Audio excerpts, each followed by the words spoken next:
Hello. Hold on. I lost the buttons. Great. Cool. Hello. I got distracted because I was watching someone talk about Love Island. There we go. Okay. Twitch is a little behind tonight, which is always good. What is going on with my... Okay, there we go. Things are weird on my computer right now. Just checking the sound. Things look okay. Last minute check to make sure no one needs anything from me.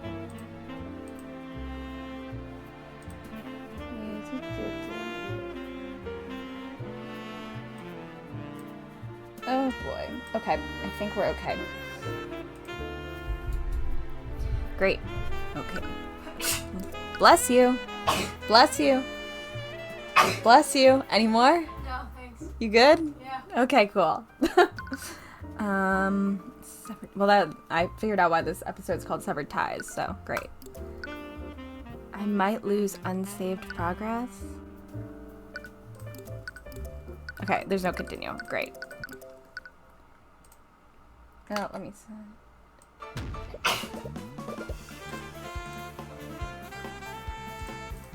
1 second.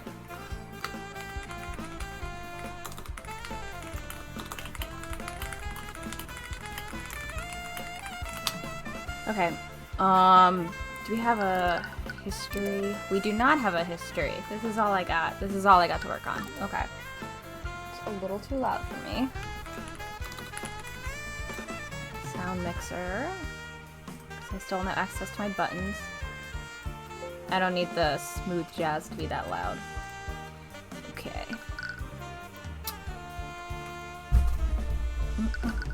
I don't think I can get this to go away. Or, nope, that's not how you get it to go away. Your Honor, the defense, I mean the prosecution, I would like the right to cross-examine this witness.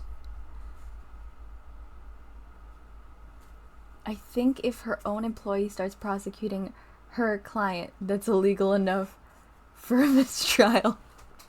It's a great legal question. Lawyers sound off, I guess. I don't know. It's a good question, isn't it? Because it's like... Well, I guess the question is, like, is he her employee, or is she just, like, his mentor? I feel like I don't have a good grasp on if she has, like, they're associated, but do we know for sure that that he works for her? I don't know. I really don't know. Bailiff, please... I didn't read this line. Ah, I see. Bailiff, please arrest Mr. Cuthbert. I'm holding him in contempt of court. Oh, wait. You didn't really think this through, did you? Instead of following his orders, the bailiff walks over to the judge's podium and whispers something into his ear. What? I see. Very well then. What are they saying? She what? Sure, girl. Whatever. Yeah, I wish it was that. It appears that Miss Steelwind has somehow predicted that this would happen. In accordance with her wishes, Mr. Cuthbert may act as the prosecutor in her stead. What the hell? You can't be serious. I'm honestly just as surprised as you are, Miss Tamora, but Miss Steelwind has apparently designated him as her stand-in. Is that something you do? Like, do you expect? Well, I guess she did know she had a serious injury, so maybe she did. Maybe she would. It's unorthodox, but it's also legal. Well, that answers our question. In this world, this is legal. You recall something strange Steelwind asked you earlier today. Well, please recall it for me, because I don't remember. Oh, what would you do if one of your clients was guilty? Yes.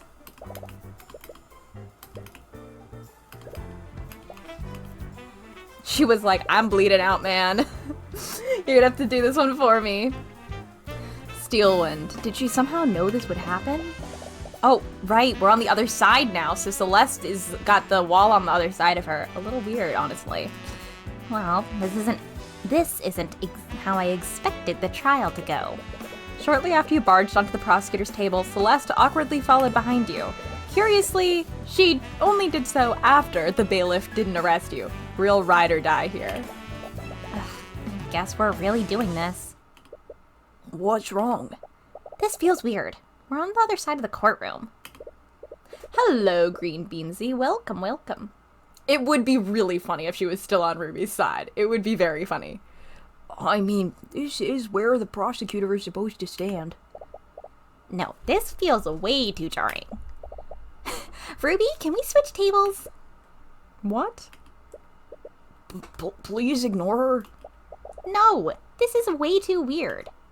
Tyrion, get her to switch with us.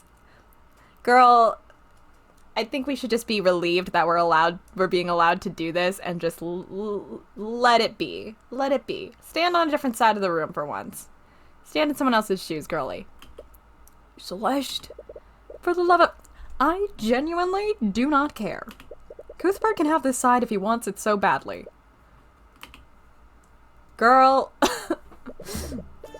With that out of the way, let's resume proceedings. Assuming that we're all at our preferred spots. I think this game got this wrong because the prosecution is usually on the left.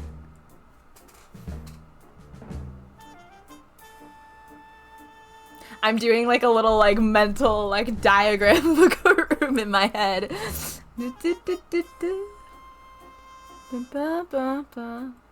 I think you're right. Maybe we can just pretend it's like this in the fantasy world. Wyvern Guard, is that what it... Oh, we have a visitor. Faye Faye? Hi, baby. Hi. You coming to sit under the desk? Hello. Oh, baby. Hi. You want to come say hi? Do you miss me? Was your weekend at the kennel a little bit much for you? Oh, God. Long puppy. Oh. Oh, she's doing tricks. There's not many places to go under my desk, family. Oh, let her be. She's looking for your lights. Exactly. In the world with dragons, anything goes. We are, Your Honor. As much as you hate to admit it, you are more comfortable here. Just don't forget that you're supposed to be prosecuting and not defending Bestie. Not that you want to encourage her. With all these interruptions, I think it's best to review the proceedings up until now. The prosecution proposed that Beatrice Frega's motive for the murder was to claim the victim's inheritance. I'm glad they're reviewing, because I actually don't remember. However, the defense brought forth a witness who testified that Beatrice was disinherited by her father 5 years ago. Am I correct, Ms. Tamora? I thought that we had stuff that was contradicting that, but I don't remember. You are, Your Honor. Very well. Considering the circumstances, I think it's best to have Lady Frega repeat her testimony. Bailiff, please escort Lady Frega to the stand once more. Great. I'm sure she's thrilled about that. Hey, girl. Miss Frega, could you please give your testimony to the court once more? Oh, right. She's slightly British. Why'd I make them British? Of course. Okay. Witness testimony. One day, we all woke up and discovered that Beatrice had fled from our home. She left a note for us, and in it, she renounced her name and denounced my father. My father later called me and my sister into his study. He told us that he'd completely disowned Beatrice and removed any claim she had to the Frege estate. It was probably a threat to us in case we ever chose to go down the same path she did. He wanted to make an example out of her. This all happened 5 years ago. I guess they're just British. I don't know. Oh, what? Faye? Faye? Leave it.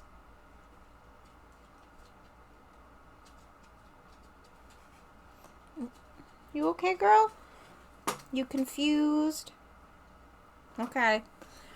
So your father disinherited Beatrice shortly after her departure?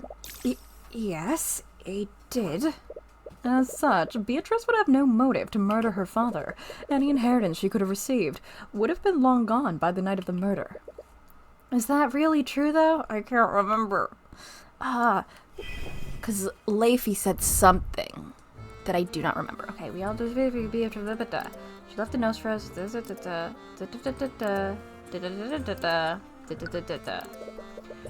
If this happened shortly after Beatrice fled, you must have been less than 13 years old at the time. I can't imagine how that must have been. Okay, she's gone. She went... Oh, okay. But can we really trust your testimony if you were only a child at the time? Buddy. Apparently. I remember it vividly. My father's words, the look on Leify's face when she realized Beatrice was gone. I even remember the way the sun was shining through the window that morning. It was all my fault. I remember that moment with clarity. My father made sure of that. It sounds like a painful memory for her, and she seems to falsely blame herself for what happened. It'd be best not to press her more than necessary. Well, the bad news is, when I don't know what to do, I just press aggressively. I have played the Ace Attorney games, yes. Well, if any of my friends are in chat, they're going to yell at me. I know all of the Ace Attorney games. I've only played a few of them, but I have seen all of them, and I know the plot to all of them. That should cover my bases, in case anyone wants to say, Taya, you've only played, realistically, 2 Ace Attorney games. But I have seen all of them. Mostly. I haven't seen all of AAI. I've seen bits, but I know the plot. They love to look at, like, a child. They love to look at a child and be like, that child? On trial for murder. This small child? Murder. 2, yes. I have played AA4 and Professor Layton versus Phoenix Wright. I have done streams with friends for 1, 2, and 3, but, like, I missed some sessions. And then I have watched a friend play 5 and 6 in full, and DGS 1 and 2 in full. And then I've seen bits and pieces of AI 1 and AI 2. More of AI 2 than AI 1. But I've read the Wikipedia in full, so I know what's going on there. Hello, Hannah. And I'm sorry about your spider. One day I might play more of the AA games. I didn't. I was a fan for a really long time before I played any of them, which people do make fun of me for. I love Versus. Everyone knows this about me. Versus is my favorite game because it introduced me to Layton, and I also love that you get to experience them using as like a trial run for a lot of the DGS mechanics. I think it's very fun, and I like having all of that. Yeah, it's a great game. You felt it when you were watching from the gallery. A part of her testimony doesn't match with what you learned from your investigation. It must have been something that Leify told you. Yes, it is, but I don't remember what, so let me pop through. Present. What did Leify tell me? Retreated into his study and blah blah blah. Okay, that's not what I wanted, though. That is not what I wanted. Okay, here.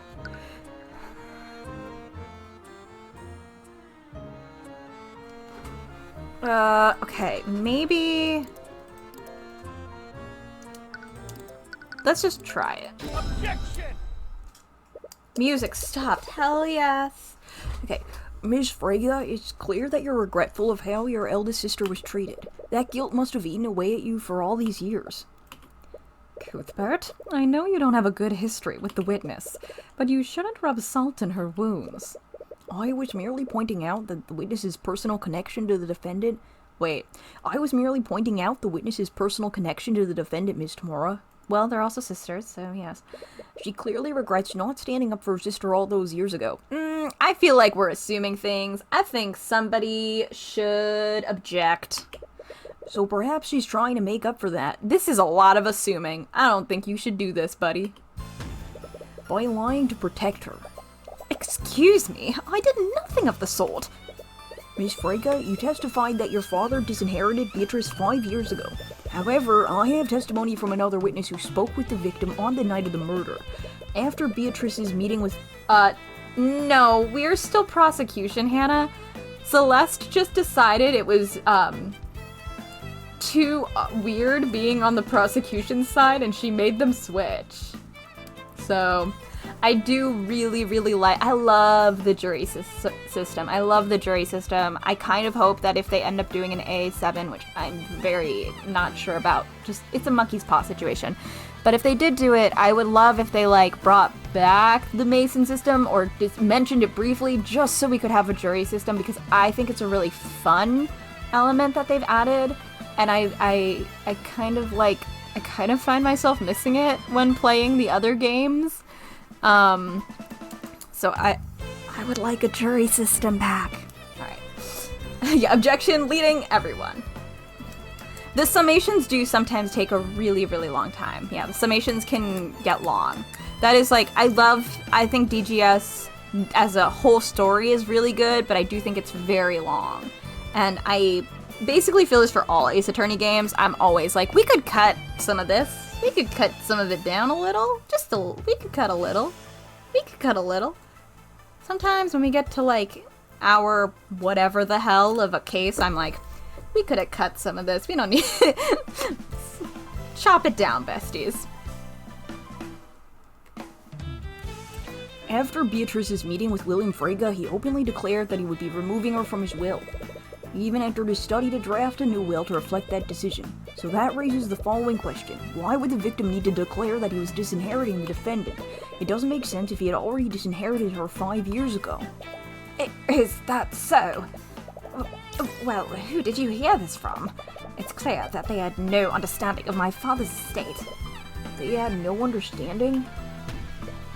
Miriam, this testimony came directly from your sister, Leafy Frege. I'm still guessing on that name. I'm sorry, girl. What? And she should have also been present at this alleged meeting 5 years ago. Yeah, because in the AA games, Maya and Phoenix were on the other side. Well, she must have been mistaken then. Objection! Your Honor, how can we trust second-hand testimony from a witness who isn't here? Wouldn't it make more sense to have Leafy give her testimony directly? But I must agree with you, Ms. Tamora. Leafy Frege should be allowed to clear up this misunderstanding. She looks way too confident. What is she planning? You're not sure if it was intentional, but Miriam's testimony was false. Could she be lying to protect Beatrice? And if so, is Ms. Tamora expecting Leafy to do the same? Yeah, everyone else seems to have names that I can find pronunciations for online, but when I looked up Leafy, I could not find any at the time, so I'm kind of guessing. I could look it up again real quick to see if I just didn't do a good job. You'd think I would have done a better job, though, because part of my job is pronunciations. Yeah, I'm finding Leaf as in, like, Leif Erikson, and I'm finding Leaf as in falling from a tree, but I'm not finding this. So I do think that I found the Leafy family was found in the USA in 1920.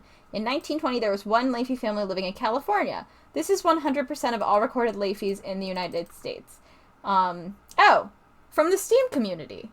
Yeah, there's one Steam discussion. Yeah. That we are now talking about the exact same post. It looks like these two people are saying Leafy. Great, we're all saying it together. Perfect. Love that for us.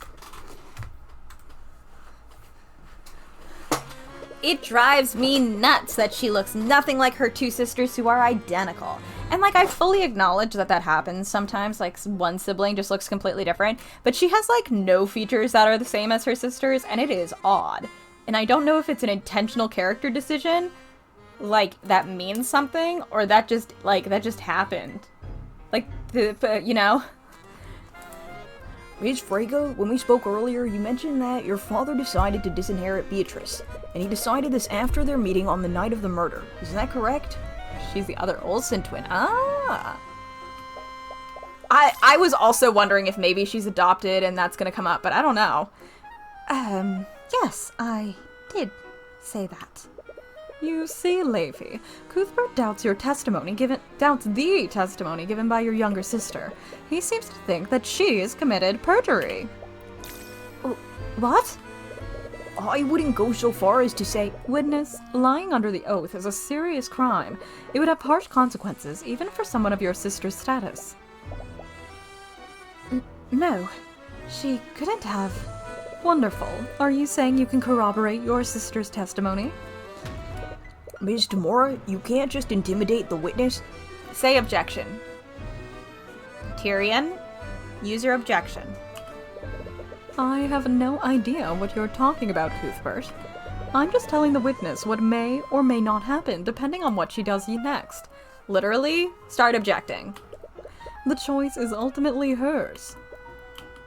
So, Leafy, assuming Miriam wasn't lying under the oath, could you please testify to the court to confirm what your sister said? This feels like leading. The way that's worded is weird. Could you please testify to the court to confirm what your sister said? Yes. Yes, of course. Don't love it. Ruby, I don't love it. You see, Miriam was quite young when my father called us into his study 5 years ago. She didn't understand what he was really doing. My father would often lie to us. It was one of the many ways that he kept us in line. The encounter that Miriam described was just another one of his lies. Despite their disagreements, my father would never disinherit Beatrice without a good reason. He always held on to the possibility that she would become desperate enough to return home. The truth is that none of us knew what my father was planning for House Frega's future. Yeah, perjury only exists when we need it to. Say, Cuthbert, the truth is much more complicated. No one could have really known what William Frega was planning for his estate. Leafy is definitely trying to cover for Miriam. And Ms. Tamora is playing her like a fiddle. Luckily for you, she's not the only person that gave her statement to you. Great for the reminder, because who else gave me a statement?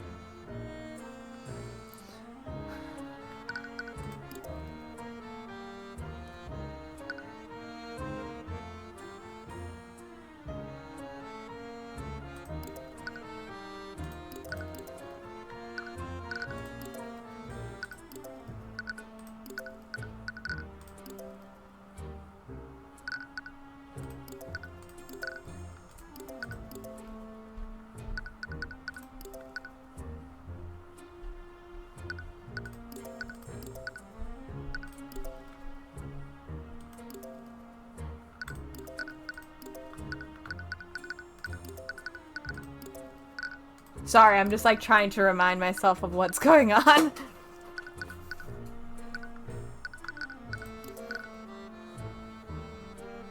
Cheating would say the first Atlantic marriage absorbed by Frega.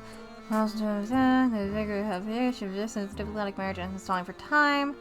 Frega could marry all together. Okay, that's fine.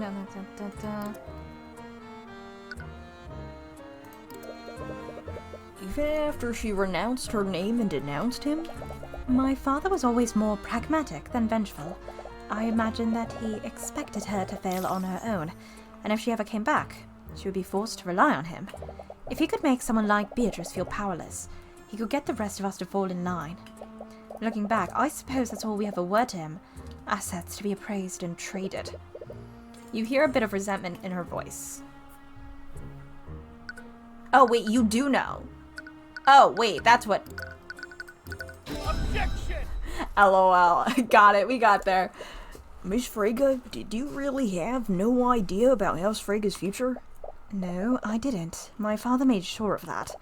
As I told you, he kept many secrets and wasn't above lying to manipulate us. But with Beatrice gone, you would have been the one to inherit your father's estate. Would you really be ignorant of your father's plans for House Frega? Unfortunately for you, I don't think you'd be that careless. In fact, I have it on good authority that you knew exactly how William's inheritance would be divided before that night. What? Leafy, according to Lloyd von Sanctus, you were arranged into a diplomatic marriage with his son. You expressed resistance to this arrangement. Am I correct? I have no reason to comment on that matter.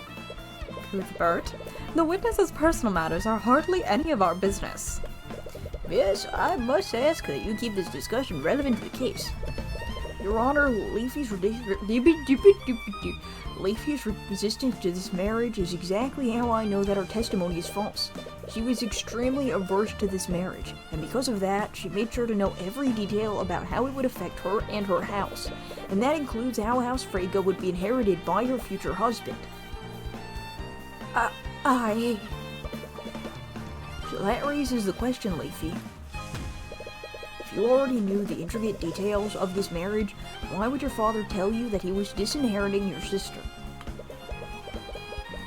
That statement would only make sense if Beatrice is already in his will beforehand.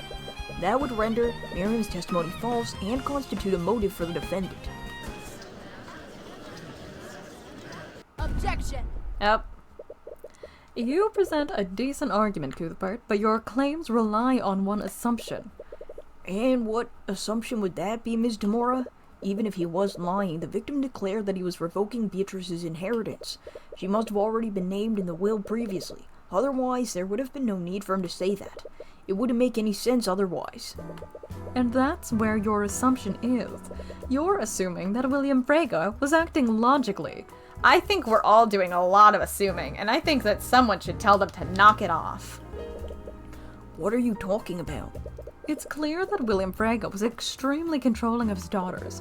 By her own admission, Leify Frege was resistant to the marriage arranged by her own father. I'm adding words now. In addition to that, Miriam Frege found herself wrapped in controversy regarding the Nightgrave trial a few months ago.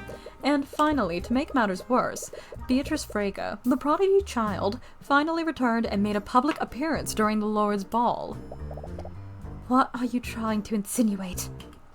In his eyes, William Frege's ability to keep his daughters in line was clearly weakening. He must have gone desperate and made a grand declaration in a feeble attempt to scare you, Leify. Bleh. Even if that declaration was clearly inconsistent. But he wouldn't. Your ability to remember must be muddled by the shock of your father's death. Can somebody object? For the love of God. His statement couldn't have possibly been true. Oh my God. If by some chance it were true, that would make you guilty of perjury. Or perhaps it was Miriam that was lying in her testimony? Maybe the judge should be better at his job. If your father's statement were true, the court might be inclined to investigate her for lying on the stand. Ms. Demora, are you threatening her? As I said before, I am merely stating the facts.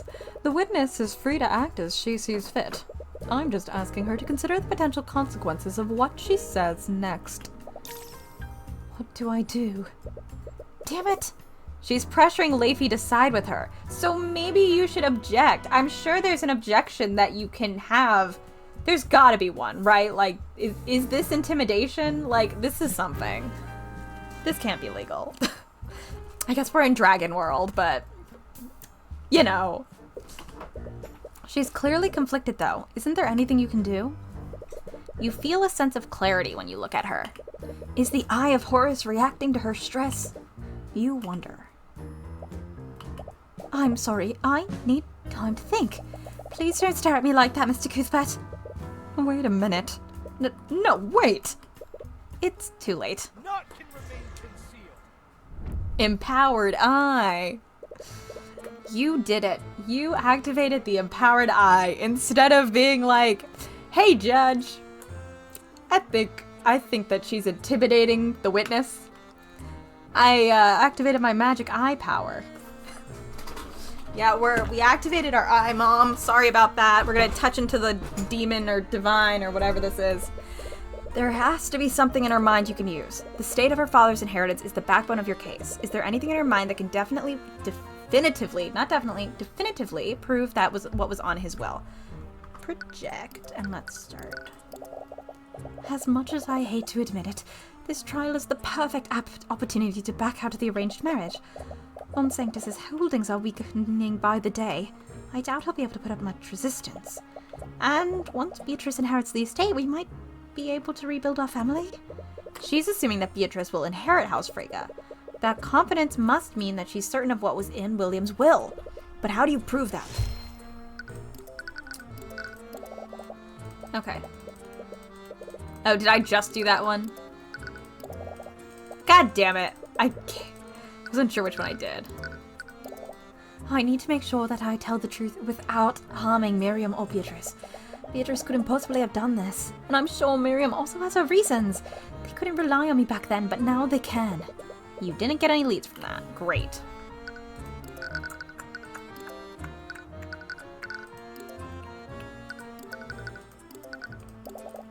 How did both of the swords find their way into Beatrice's room? Could Tracker have... No, Miss McCoy's sword is one thing, but he couldn't possibly broken into the Haraldson Gallery. Whoopsies. Although, he was extremely fixated on it. What? Does she know how Celeste's sword was taken? As much as you want to follow that lead, it will be all for nothing. You can't turn the trial in your favor. You should try something else. God damn it. What?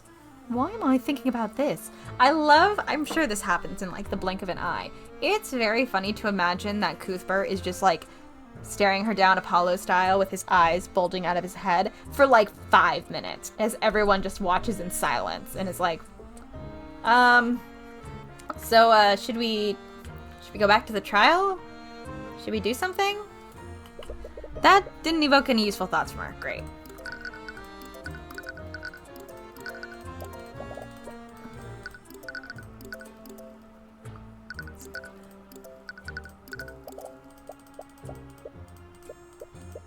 I love that doodle. It is so funny.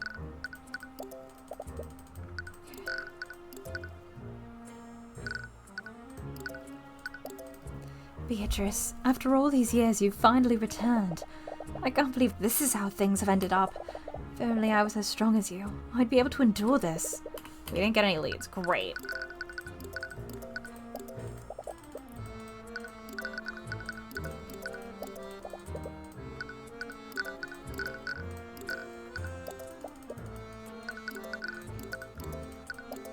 Father, I know we had our differences, but I did love you, and I never wanted you to die. She seems genuinely surprised and regretful about his death. From your encounter earlier, you know that Beatrice had an accomplice, but you doubt that it was Leif.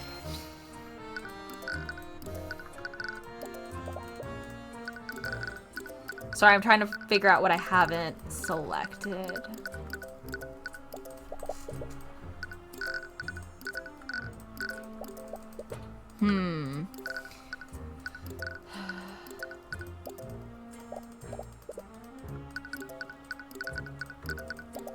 Why would Miriam say those things? Am I misremembering what happened? No, I wouldn't remember something like that. She must be trying to protect Beatrice. So Miriam's testimony was a conscious lie. Beatrice's inheritance wasn't revoked until the night of the murder. Okay.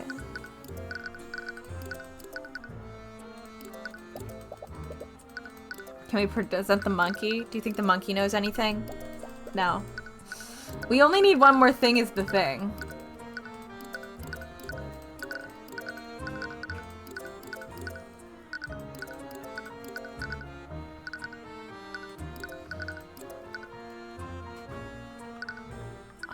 I just don't know what we haven't presented.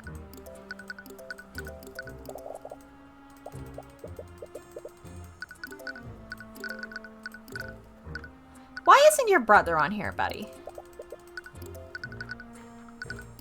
Should I just try trying them again?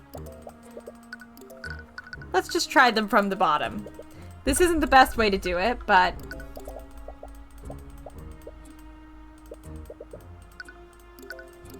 We definitely did that one. We definitely did that one.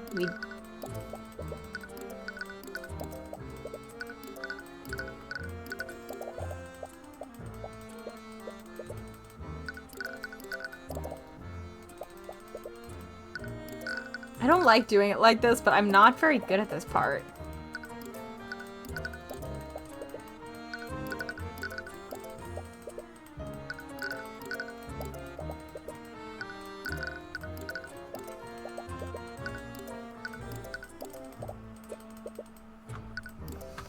Whew. So, how we doing? How's everyone feeling tonight? Shocked that her my badge didn't make her think of anything.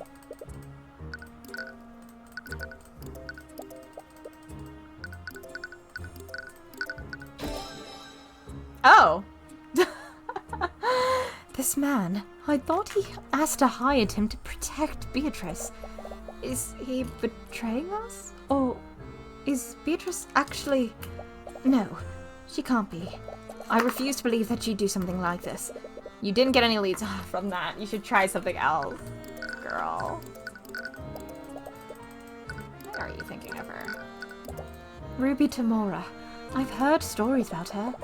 I never expected Beatrice to hire someone like her. I wonder if she'll be at the will reading tomorrow. A will reading? She must be talking about William Frega's will. Oh, okay. I believe you've had enough time for deliberation, Mr. Cuthbert. It's been like 7 minutes. Are you able to prove the defendant's motive or not? I'm not, Your Honor. At least not yet. It's clear we won't get anything until we can confirm the state of William Frega's will. And we can easily confirm that tomorrow morning, when William Frega's will is read to his family. How did you... I see. That's not the right voice. I see. Once his will is read, it will become public record. I suppose I have no choice but to suspend this trial until such time that William Frega's will is read. Objection!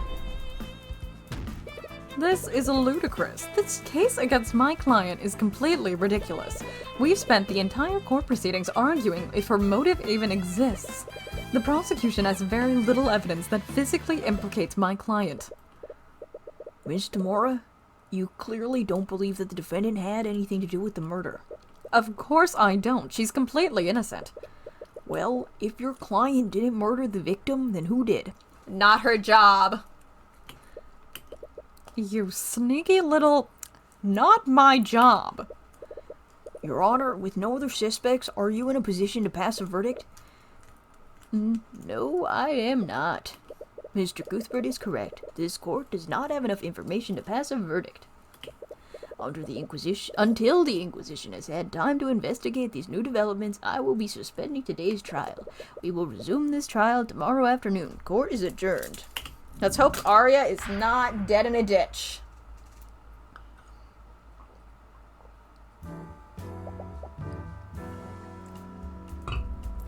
Well, that happened.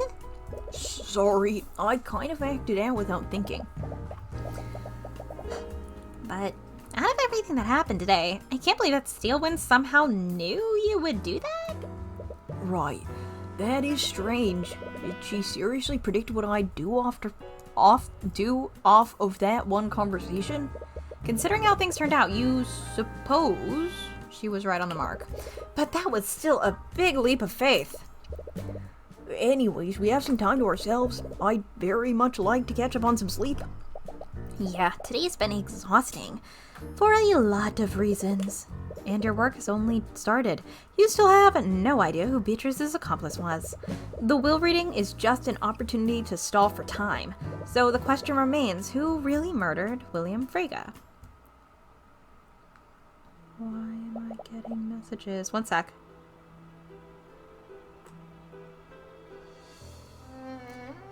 Oh, hey girl! What was her voice? What the hell was that? Oh, okay, hold on. Let me look. I have been sent a video of some merch I made and I wanted to take a look at it. Oh, they only sent one. I wanted to see the others. Oh, this is so sad.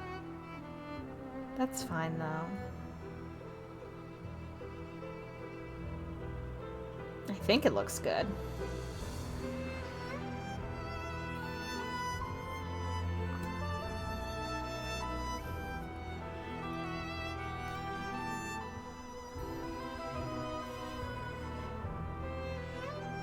Alright, great. We walk out of court and we're in so much trouble with Mom! Why is your son filling in for Arya? Listen, I have the situation under control. Oh, hey girl! If that's true, I'd hate to see a situation you consider out of control. Eris? My father is not pleased with today's developments. You promised that the verdict would be passed before William Frega's will became public record. This has thrown quite the wrench in our plans. I understand. Cuthbert is just confused, but he's not a threat to us. Girl, don't say that. Don't say that. You're gonna have to eat your words because we're playing the video game. We'd better hope you're right, Tamora. Or else your poor word. Word? Your poor word. Or else your poor ward might suffer the same fate as Prosecutor Steelwind. What? House Freyga is too important of a prize for us to let go. Bring us results, Tamora, or we'll continue to take more drastic measures. Girl's getting blackmailed. Our mom is getting blackmailed. For the first time since the Lord's Ball, you are finally able to get some sleep. You woke this morning refreshed, and also a little anxious about the results of the will reading. You arrive back at Freyga Manor and see that Beatrice, Leify, Miriam, and Von Sanctus have all gathered. Fuck Von Sanctus' son, though. We don't need them. Along with Ms. Tamora, who is accompanying Beatrice as her attorney. You're not really sure what to say to her after everything you've done. The air still feels too awkward to approach her and talk about it. Oh, hey. Thank you all for coming here today. As William Freyga's close associate, I must express my deepest condolences for your loss. I think I speak for all of the Wyvern Guard as I sit when I say... And Nav, just get on with it. Very well then. To get straight to the point, Lord Freyga's will was magically sealed when it was given to me. He asked me, his executor, not to submit it to the courts for probate until after his death, although I imagine none of us expected such a thing to come so suddenly. Anyways, Lord Freyga's assets include sole ownership of several banking houses throughout Wyvern Guard, 10 million gold in various investments. 10 million? 10 million gold. You can't even begin to imagine what anyone could do with even a fraction of that wealth. This game goes full eat the rich, full tilt. Right now. And lastly, sole control and ownership of the house, the Freyga noble house. Words are so hard. The executor takes out a large envelope. Takes out a large envelope and uses a runestone to dispel the magical seal on it. I, William Freyga, being of sound mind and body, do hereby declare this to be my last will and testament. I hereby give, devise, and bequeath all my assets and property, both real and personal, to Jaden Von Sanctus, provided that he enters into a legal and binding engagement with my daughter, Leify Freyga, within 6 months of the date of my death. What? That's... William must have added that addendum to prevent Von Sanctus from trying to steal his empire. But a legal and binding engagement is predicated. Whoa, I have lost all ability to read tonight, huh? Is predicated on Leify accepting it. She clearly doesn't want to go through with it, so if she simply waited 6 months, Von Sanctus wouldn't have any claim to the estate. In the event that Jaden Von Sanctus does not enter into such an engagement within the specified time frame, my assets and property shall be distributed as such. All of House Freyga will be divided equally among my children as per the laws of our kingdom. You were right. William Freyga never disinherited Beatrice. This would make Miriam's testimony false. And since Beatrice would receive a portion of William's inheritance, she had motive to commit the murder. You glance at Miriam. It's hard to read her expression, but something appears to be on her mind. Without a word, she walks out of the room, ignoring both Beatrice and Leify. Leify, on the other hand, seems to be in good spirits. Isn't this great, Beatrice? You can lead House Freyga now, just as it should have been. Actually, about that, in light of recent events, I believe I should clarify one thing. As per the Slayer rule, if Beatrice Freyga is found guilty in the current court case, her inheritance shall be revoked and divided between you and your sister. Slayer rule. The Slayer rule. I see. Ah, fuck, what did that even say? I clicked too fast. I shouldn't feel so happy for myself. That can't be all, can it? Surely William added a note of Leify's obligation to marry my son. I'm not sure what you're trying to imply. Leify Freyga is an adult with legal autonomy. She's free to make whatever decision she wishes about who she legally marries. Good for her.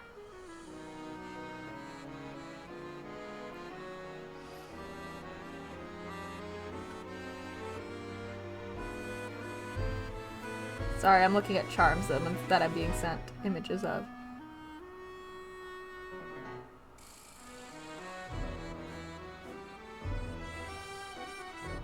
Hold on, I have to look at something real quick. Hold on.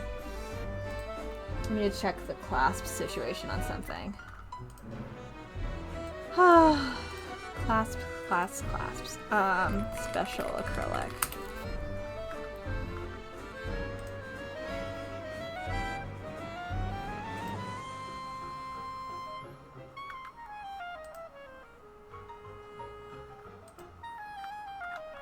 I will wait to see if other videos are sent and then contact this person and be like, I don't got clasps on those. Okay.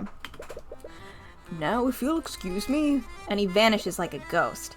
Wait, we're not finished yet. Come back here. And he vanishes like one too. I'd love to catch up with you, Leafy, but I was only allowed out of my cell to attend the reading. You notice an Inquisition Knight outside the door. He seems to be watching Beatrice intently. But don't worry, I'm sure once this misunderstanding is resolved, we can talk all we want about our family's future. Of course. A group of knights leads Beatrice out of the manor, and Leafy follows after them, leaving you and Celeste alone with Ms. Tamora in a house that we do not own. This is not our house. About what I did? Look, I'm not angry, Cuthbert. Oh. It was an extremely unforeseen situation, and Steelwind clearly put you on the spot. You felt pressured to do something, and you made a rash decision. But I'm sure the court will understand if you withdraw. Wait. What? Cuthbert, you're not a prosecutor. You know that, right? Didn't you become an attorney to defend prosecuted mages? But Beatrice is guilty. I saw it. I'm not going to argue about this again. You are going to withdraw. This is not up for discussion. You've always regarded and respected Ms. Tamora, and you suppose that's always made you deeply scared of disappointing her. Perhaps she's right. She knows more about what's going on than you do, and she's still your mentor. You want to believe that? You really do? But deep down, you know this is wrong. Ms. Tamora may believe in Beatrice's innocence, but you can't just abandon this case and let her escape justice. Your hands are trembling. Why are you so scared right now? You know what you have to say, but the words won't leave your mouth. From behind you, you feel Celeste hold your trembling hand. It's warm and comforting. It's the same sensation you felt back then. Somehow, you can feel it through her hand. It's as if she's silently telling you that you know what you have to do.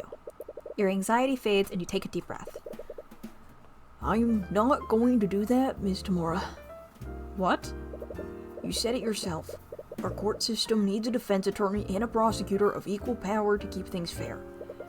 That's not what I'm not going to withdraw. If you believe in Beatrice's innocence, and if you truly believe you're on the right side, then prove it by beating me. Fine. Do what you want. But you're only going to make things harder for everyone. Well, that could have gone better. Tyrion? As soon as... Oh, I was gonna say, did we just faint? As soon as Ms. Tamora steps out of the room, your body drops to the floor. Whatever bravery you felt before got replaced by with an extreme amount of fatigue. Scaled Lord, it's the first time I've ever spoken to her like that. But you still did it. You stood your ground. Figuratively. I mean, right now you're kind of just sitting on the floor. Yeah, I need to take a moment. Can we go back to the ballroom? You should leave. This isn't your house. Go home. You return to the ballroom and take a moment to recover. You spot Commander White at the edge of the room, but you don't pay him much notice. It takes you a while before you feel ready to stand. I love these copy-pasted chairs. You okay? Yeah, I just needed a moment. Anyways, the will reading bought us a few more hours to investigate the murder. We should take advantage of the new information we just learned. I always forget.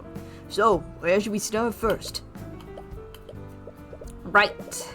You're the prosecutor now. So that would technically make you his boss for the time being? This is weird, right? Yep.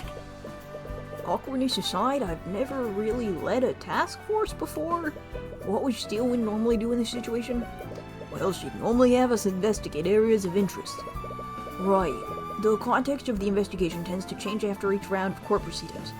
Well, we're lacking a lot of physical evidence. Even though we have a fuck ton of evidence already. Could you and the Inquisition search the gallery in Beatrice's room? Perhaps you can find evidence of how the Sword of Spell Eating was stolen? Whatever you say, boss. That covers the Inquisition, but what are we going to do? It's clear that Lord Frega's inheritance plays a large role in this case. Even if it's not valid, we should take a look at the modified will that he was drafting. It might give us some insight about what he was really planning to do with his inheritance. Great.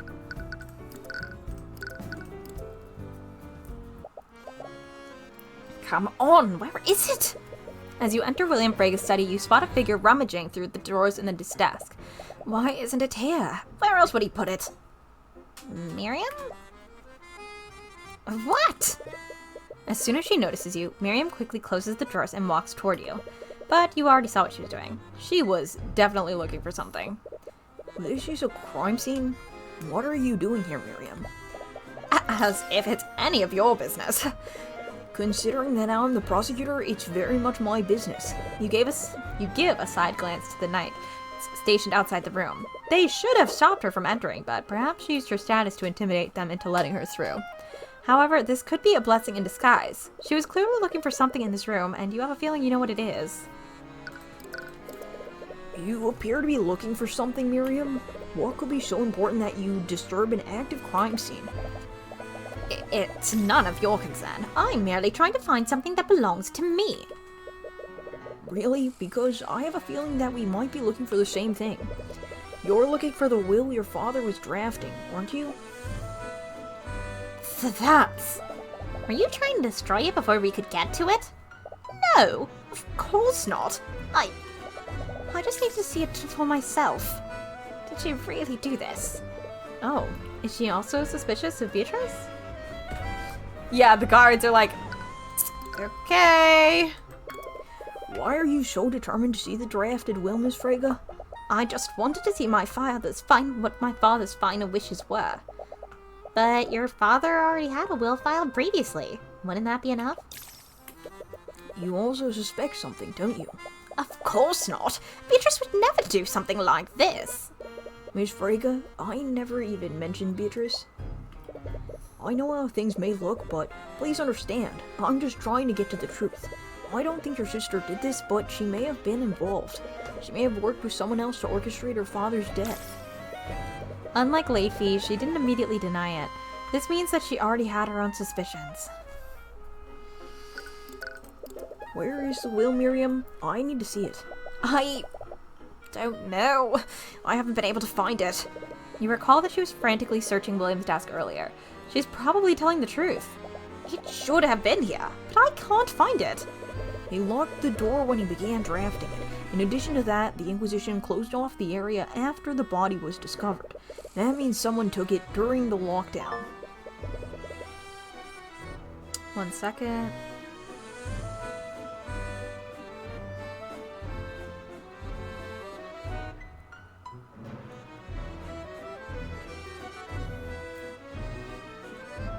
Okay.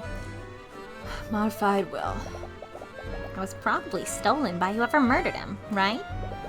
Yeah, that would make the most sense. Which means whoever did this wanted to nullify whatever was written on it. It's looking more and more like the motive behind this was William's inheritance. Anyways, it looks like we won't be able to find the will, but the fact that it was taken must imply something. For now, we should follow our other leads. There's also the question of who committed the murder and how. Don't we already know the how? The murderer stole the Sword of Spell Eating and used it to break into the study. That's true, but think about how they would have needed to move around the manor. The murder took place on the first floor, within William Frega's study. But the gallery was on the second floor. They would have needed to go upstairs, steal the sword from the gallery, then use it to nullify the lock on the study. Not only that, but they would have needed to go back upstairs and plant the sword in Beatrice's room. About that, if someone conspired with Beatrice to do this, fuck. Why would they plant the sword in her room? That's a good point. Perhaps they had a falling out. Her partner might have tried to betray her by pinning the blame on her. But if that were true, why wouldn't you just sell them out and make a deal with Steelwind? It would be because of the Slayer rule. Slayer rule? I remember the guy at the will reading also mentioned that. What is it? It was a law passed by the Crown centuries ago. According to the law, if someone is involved in another person's death, even accidentally, they will not be allowed to inherit the deceased property. So, even if Beatrice wasn't directly responsible, she'd lose her cut of the inheritance if she even took a plea deal. More importantly, it doesn't sound like Miriam completely believes Beatrice's innocence either. Bug bites. If that's true, what else can she tell you? Miriam, it almost sounds like you suspect Beatrice as well. That's... Am I incorrect? I don't know what to think anymore. Why else would she threaten me? Wait, she was threatened? Miriam, did Beatrice threaten you in some way? What? Of course not. Your testimony was quite convenient for the defense. It almost got the whole case thrown out. And Leafy didn't seem to understand what was going on either. With the way she gave her testimony yesterday, it was almost like she was covering for you. Does he seriously not know? Please, promise me you won't tell anyone about this. I won't tell anyone, unless it's relevant in court and I have to. What happened? About an hour before the murder, I was approached by Ruby Tamora. She gave me a list of statements to give in my testimony. The statements weren't true, but she assured me that my status would protect me from any scrutiny. Wait, an hour before the murder? After the murder. After the murder. I think I read before and then confused myself. An hour after the murder. I was like, wait a minute. Before the murder? After the murder. What? She had information that I had tried to keep secret, and she threatened to make it public unless I cooperated with her. No. No, she would never do that. I'm telling you the truth. Please, you can't tell Tamora I told you. She'll ruin me. The eye shows that her fear is genuine. She's not lying. So she either definitely saw Tamora and Tamora did that, or someone was disguised as Tamora and did that. But it could be Tamora. Tamora's working with some shady people right now. The rumors. They can't be true. You refuse to believe it. Hey, Tyrion? Are you okay? Now is not the time to doubt yourself. There's too much at stake right now. And you have a job to do. We should check on Commander White. He might have found something. Okay? Just don't push yourself, okay? Yeah. You'll have plenty of time to think about this later.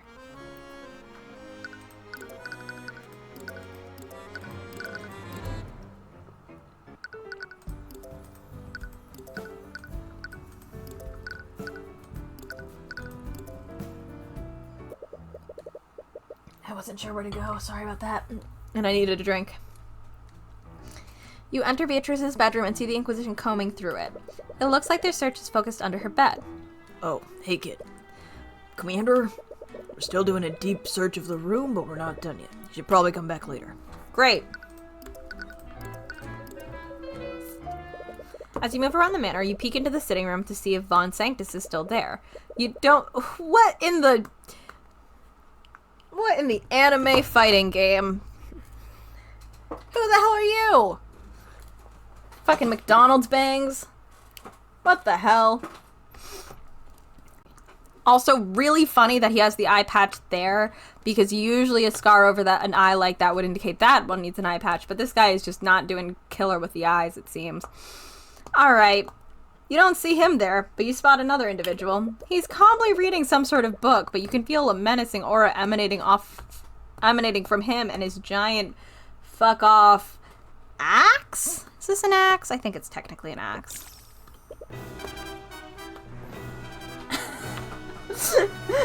Welcome back, Hannah. This aura. You must be daft if you think I wouldn't notice your presence. What? Did he notice you? You barely entered the room. Before you have a chance to respond, the man pulls out his great axe and rushes towards you. Wait, You bring up your arms to block his blow. But in hindsight, that probably wouldn't do much against an axe that large. A prodigious. Anti-Dirk Sunlight. So true. I do like this sprite of hers. When you open your eyes, Celeste is now standing between you and the axe-wield maniac. You're not sure what happened, but it looks like she knocked him several feet backwards. I like how he's like a little bit crunchy. This one is for some reason a little crunchy. But it might not be. Maybe I need a better look at his other one. That might just be the way that this guy is shaded, where he looks a little pixelated. But I don't know why I'm thinking that. Oh, it's you two. What the hell was that? You could have killed him. You shouldn't have snuck up on me like that. I almost cleaved him in two. Tyrion didn't do anything wrong. Who the hell do you think you are? Oh, no. It's Arya's dad! Wah, wah. All good? Phone? Phone. I am Lord Lucio Steelwind, and I hit the button because this keyboard has a lighter touch than my brother's. I'm Lord Lucio Steelwind, Grand General of the Wyvern Guard Military Forces. So this is Prosecutor Steelwind's father. They do share the same intimidating stare. Although, he is not the most menacing person in the room right now. Celeste, it's fine. I'm not hurt. I said I'm not going to hurt. That wasn't. She looks more than irate right now, but she begrudgingly sheaths her sword. Anyway, Lord Steelwind was one of the people with a motive to murder William Frege. And as a fellow head of a pillar house, he might have some information about William and his affairs. So, what's up? If looks could kill. McCoy, one might misinterpret that look of yours as murderous intent. Age 74. Arcane magic evocation. Aw, guess you do have some battle instincts after all. I honestly wasn't sure, since you so obviously have a silver spoon stuck up your— Celeste! Such a lack of respect and discipline. If you were one of my soldiers, I'd have you hanged. Intense. Calm down. If I was one of your soldiers, I'd hang myself. Girl, we are not here to network, clearly. Okay, let's all try to stay civil here. Lord Steelwind, you were here at the Lord's Ball when the murder occurred. Am I correct? I was. Do you mind if I ask some questions about what you saw that night? If that's okay with you. I suppose I'm much obliged, considering my daughter has so unceremoniously thrust her responsibilities onto you. Isn't she, like, actively dying? Hold on, let me message this person. Double check. They did not send all 5. I'm missing one. But did they say some designs may be missing? Okay, but is there's one that is missing? Let me double check real quick.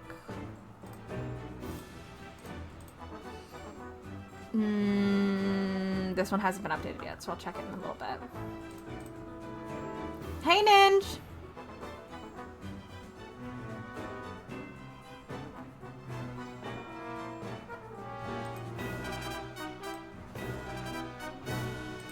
Welcome.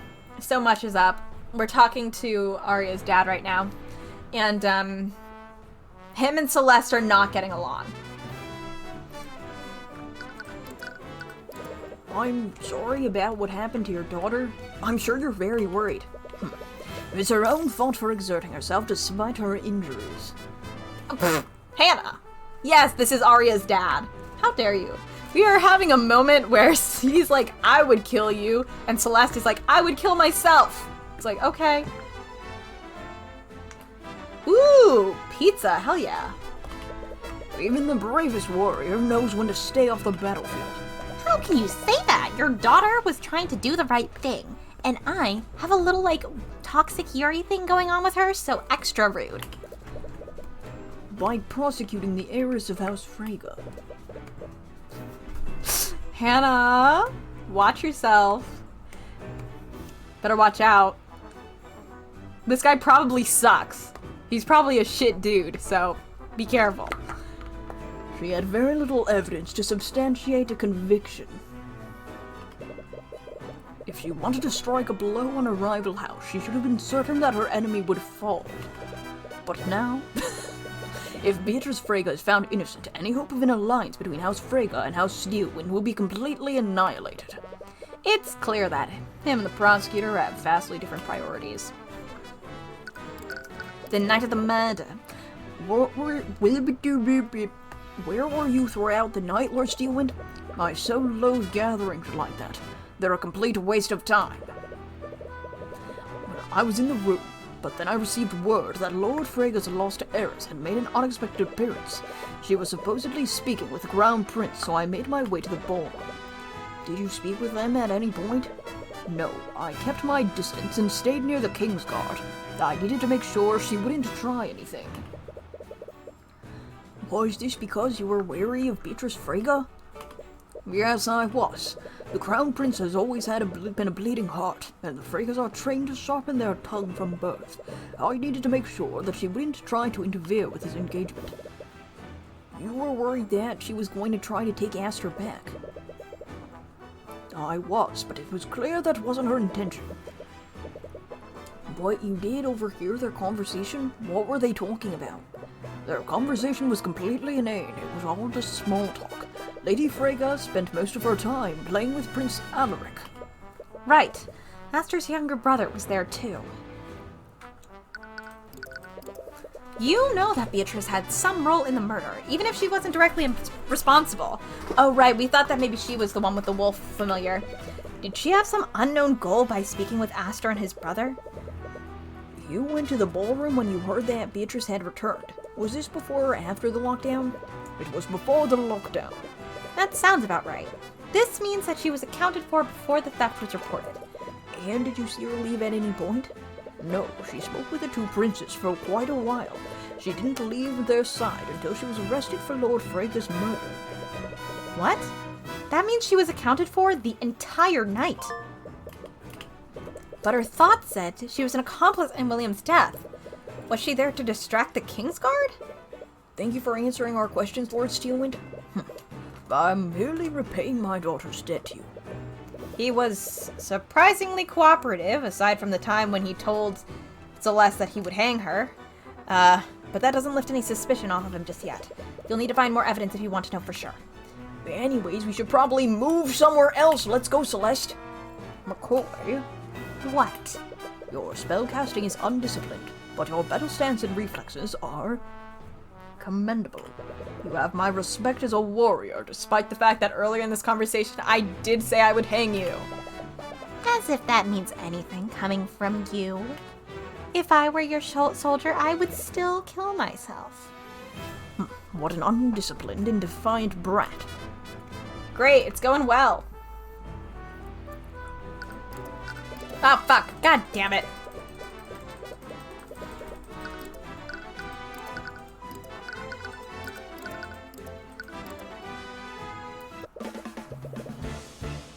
Keep it in that corner. Don't let it get away. Get away from him. She's British. Get away from him. There we go. As you enter Beatrice's room, you see the Inquisition cornering something near the back of the room. I meant to say this earlier, and I forgot.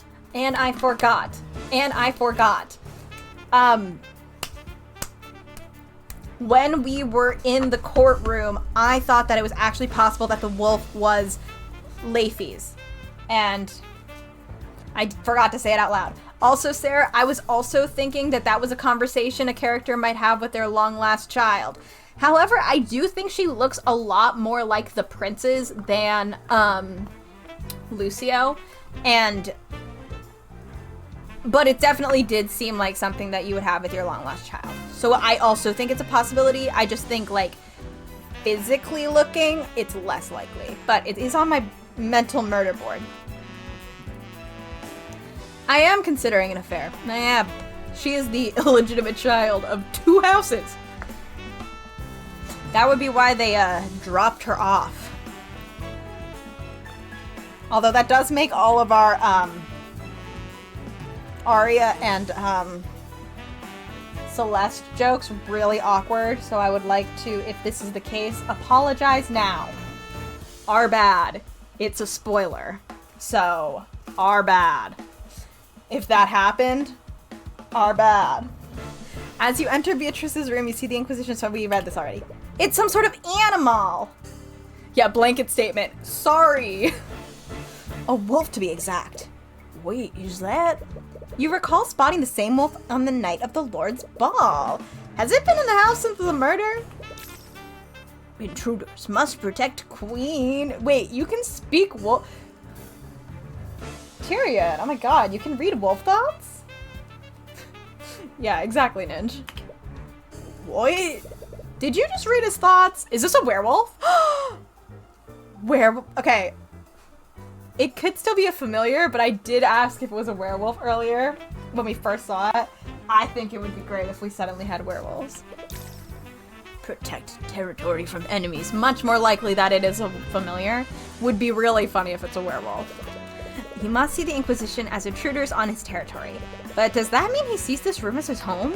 You slowly start to walk towards him. Wait, Tyrion! Stay back, kid. It's a wild animal. There's no telling what it'll do. You ignore them and continue to approach him. Don't worry, I'm not here to hurt you. Huh? I don't know what voice do. Huh?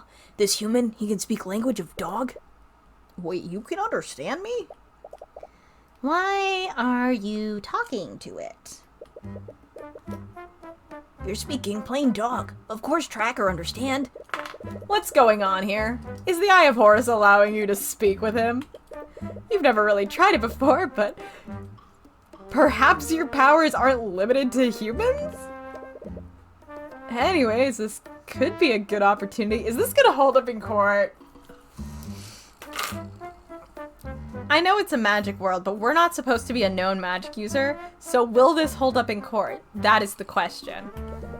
You wonder what else he knows. Love the idea. Love the idea. Love the idea that everyone is standing around with weapons drawn, freaking out about the wolf, and Tyrion is like sitting in front of the wolf, being like, "So, how are you?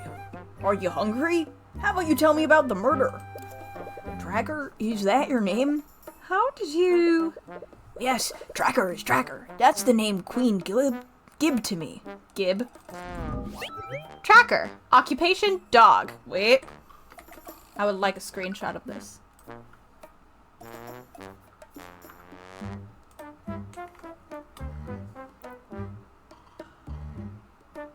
Occupation, dog. Tracker gestures to Leafy when he mentions his queen. Aroo? Aroo? Ah, he's insane. He called you his queen? Do you know him, Leafy? Yes, but how are you talking to it? Oh, that's... You were so caught up in speaking with Tracker? You didn't even realize how strange this must look to everyone else. I'm... a dog whisperer? You've never mentioned that before. Do you honestly expect us to believe something like that? But Tracker says he can understand him. He told me himself. Wait, how do you know that? Pubby. So, Leafy, how are you able to communicate with Tracker? I suppose there's no sense in hiding it anymore. Tracker is my familiar. Knew it! Familiar? So it's the same magical bond Harold has with his monkey. You recall that from the familial bond spell allows the caster to telepathically speak with their familiar. That must be how she's speaking with him. You never mentioned him during questioning. It wasn't relevant to the investigation. And I've been keeping him a secret from my family. I suppose that makes sense. I doubt William Frege would have allowed you to keep an animal in his home. Well, I don't appreciate you keeping this info from us. But it doesn't look like anyone got hurt. And aside from this dog, we haven't really found anything new. Damn it! I didn't find any more physical evidence of the theft. Looks like you've run into another dead end, but now you have figured out there is a dog. Unless... Tracker, I saw you on the night of the murder. What? Tracker! Ruh-roh. He's supposed to stay in this room. Wait, is that why you won't allow the servants to enter it? I didn't want to keep him in Aunt Beatrice's room, but he was very insistent that he stay here. Tracker likes the ambiance. Right. Wait, if you live in this room, did you see who brought the sword of spell eating here? I already asked him about that, but he didn't see anyone. He must have been taking a nap. Either that, or he's roaming outside, even though I told him to stay here. Damn it. Tracker sees a lot of other things, though. Tracker sees many new people that night. Right, he was roaming the manor during the Lord's Ball. He must have seen a lot of new people. Wait, if he was walking around, he might have seen something that the Inquisition doesn't know about. Can you tell us what you saw on the night of the murder, Tracker? Tracker sees rats. This may be more difficult than you thought. I need you to be more specific.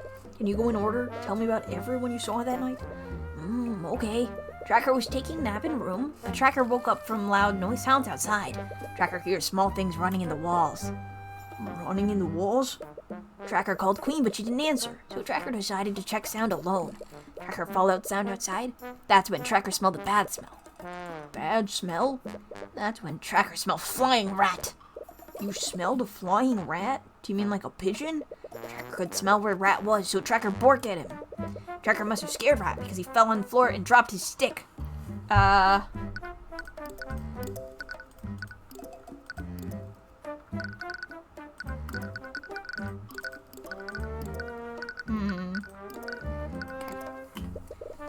Rat had a stick? Tracker could see them now, so Tracker did one final bark to scare them off. The rats were scared and went back into the walls. It went into the walls? That's when Tracker picked up the stick the rat dropped. The Queen finally answered Tracker. She told him to go back to his room and hide. After a message, Tracker brings the stick back to room for inspection. Do you remember what time this encounter happened? Do you think the monkey... I'm thinking maybe the... I think there's a chance that that monkey took the sword? And then... I don't know. The monkey definitely took the sword, right? That's what happened then?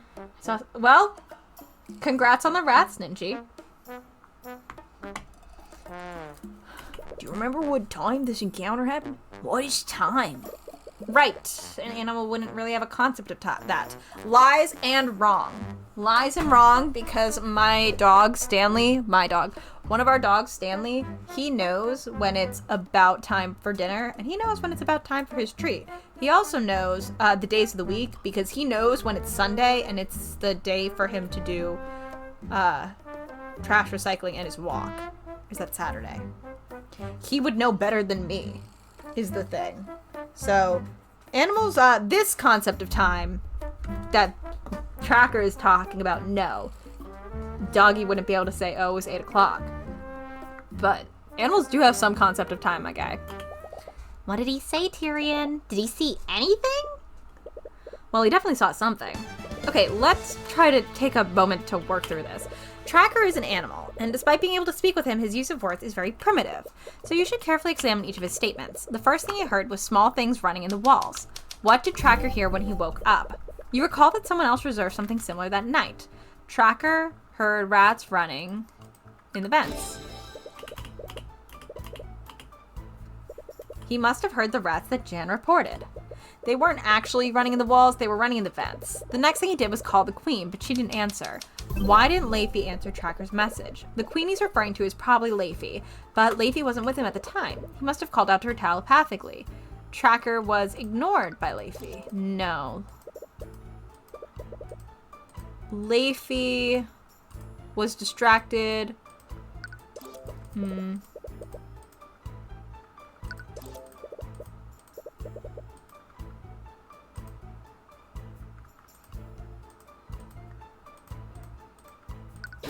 Leify didn't respond because she never got Tracker's message. Sorry, The telepathic capabilities granted by Familia Bond were disabled by the anti-magic field, which means this encounter happened during the lockdown. This is an assumption. So that covers his first two statements, but you're not really sure what to make of the flying rat he saw. This is an assumption. That was an assumption. Tracker, why did you refer to the rat as flying? Because rats don't usually jump and fly. Yes, I got that. Is it possible that what you saw wasn't really a rat? Rats are rats. They're small things that run and hide. So rat is a general term for him. He uses it to refer to small animals that are acting suspiciously. Anyway, with anything you know now, his last statement doesn't make sense. Why did Tracker finally hear Leify? He said the queen finally answered him, and this happened after he picked up the stick. But that shouldn't have been possible due to the anti-magic field. The stick...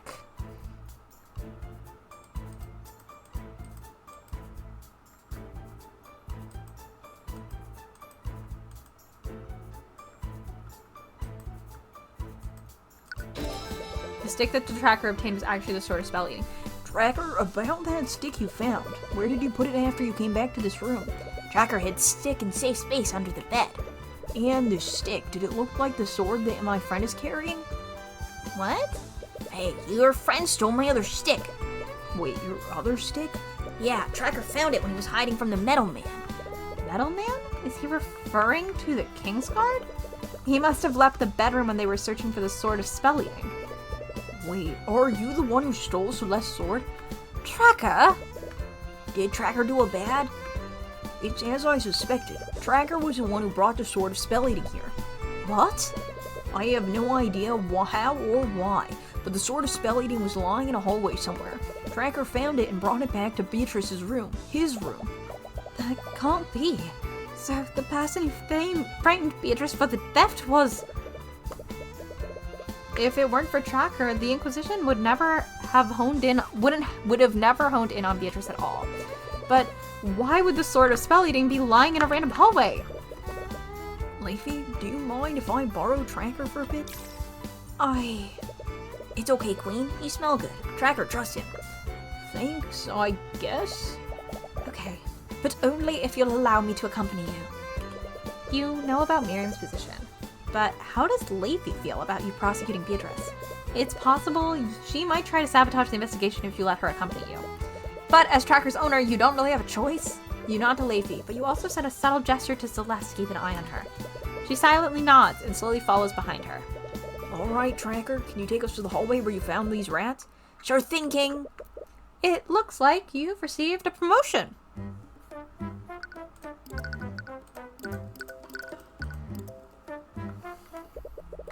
You allow Tracker to lead you to the location where he found the Sword of Spell Eating. Surprisingly, it's fairly close to Beatrice's room. He apparently didn't travel up the vent is open. I wonder if it was open before, too. Travel far before he met those rats he mentioned. As you continue toward your destination, Tracker suddenly becomes extremely tense. Tracker, what's wrong? Enemy. Oh? Before you even have a chance to react, Tracker steps between you and Eris and begins angrily barking at her. Oh dear. Tracker, stop that! Leify tries to calm Tracker down, but he's undeterred. He continues to bark at Eris, and it looks like it's taking all of Leify's strength to hold him back. I'm terribly sorry. He's not usually like this. It's to be expected. I'm not sure why, but animals have always been able to see what I am. I'm not sure why, but animals have always disliked me. Girl is glitching our game. Don't do that. What is Eris doing here? You recall seeing her at the barracks too. She said that her father is friends with Beatrice, but is she involved in this case somehow? Anyways, you came here for a purpose. You should examine this hallway and see if you can find any clues. There's an air vent over here. It appears to go from the ceiling to the ground floor. Is this where the rat escaped to, Tracker? That's where the jumping rat went. Well, I thought you said it was a flying rat. Tracker, see that too? Okay, it would probably be better just to move on. Anyways, where did this rat come from? Rat come out from other wall. Do you mean the vent on the opposite side? Yes, Tracker saw flying rat escape that way. What was this rat doing here in the first place? These crystals supposedly generated an anti-magic field during the lockdown. However, the sword of spell eating would make its wielder immune to these fields. Repario Arcanum. What? What do you see? The vents have traces of illusion magic inside them. What? The traces also go deep inside these vents. It's the same for the vents on the other side, too. Why would there be traces of illusion magic inside the vents? What spell could have possibly left those traces? As I told you many months ago, Oh wow, it's been many months. Thank you for the timeline update. illusion spells tend to do one of two things. They either create freestanding illusions, or they can disguise an existing creature. Oh, I doubt someone created a small freestanding illusion in the vents, so a disguised creature must have been inside these vents at some point. One sec.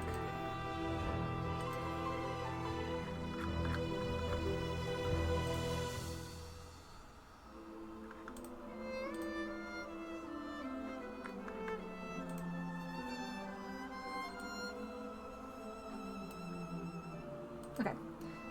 But these vents are really tiny. No one would have been able to fit inside them.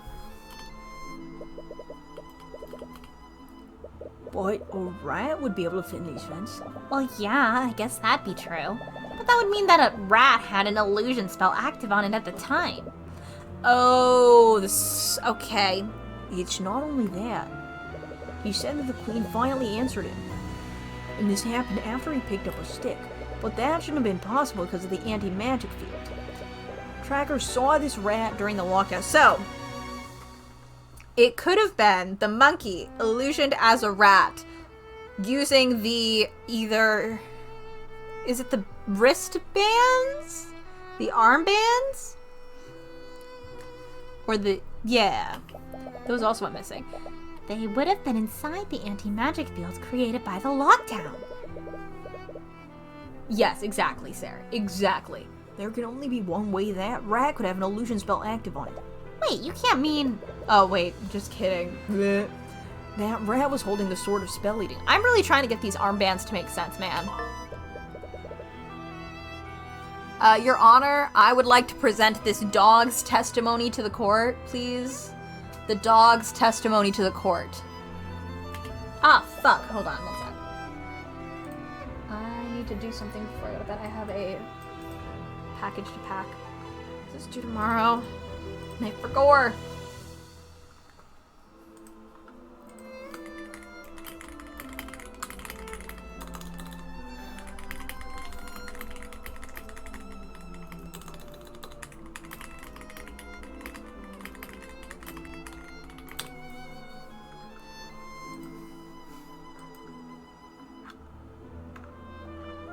All better.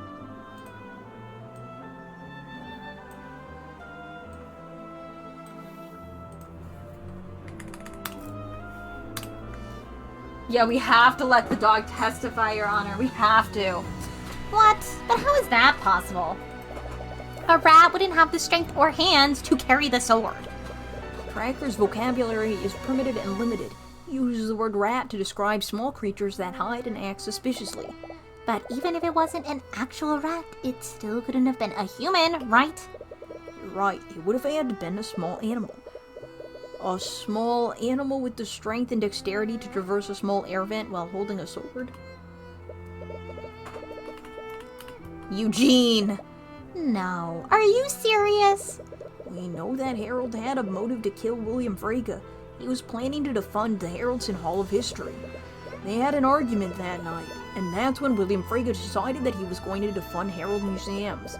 He must have struck a deal with Beatrice, and with Beatrice's portion of the House of Frege, she could have easily kept his museums funded. He could have faked the robbery and sent his familiar to murder William. I can't believe this! And there's something else that Tracker said. Tracker, you said you had to smell to see where the rat was. When he dropped his stick, you were finally able to see him. Oh, he was invisible. Does this mean you couldn't visually see him before he fell down?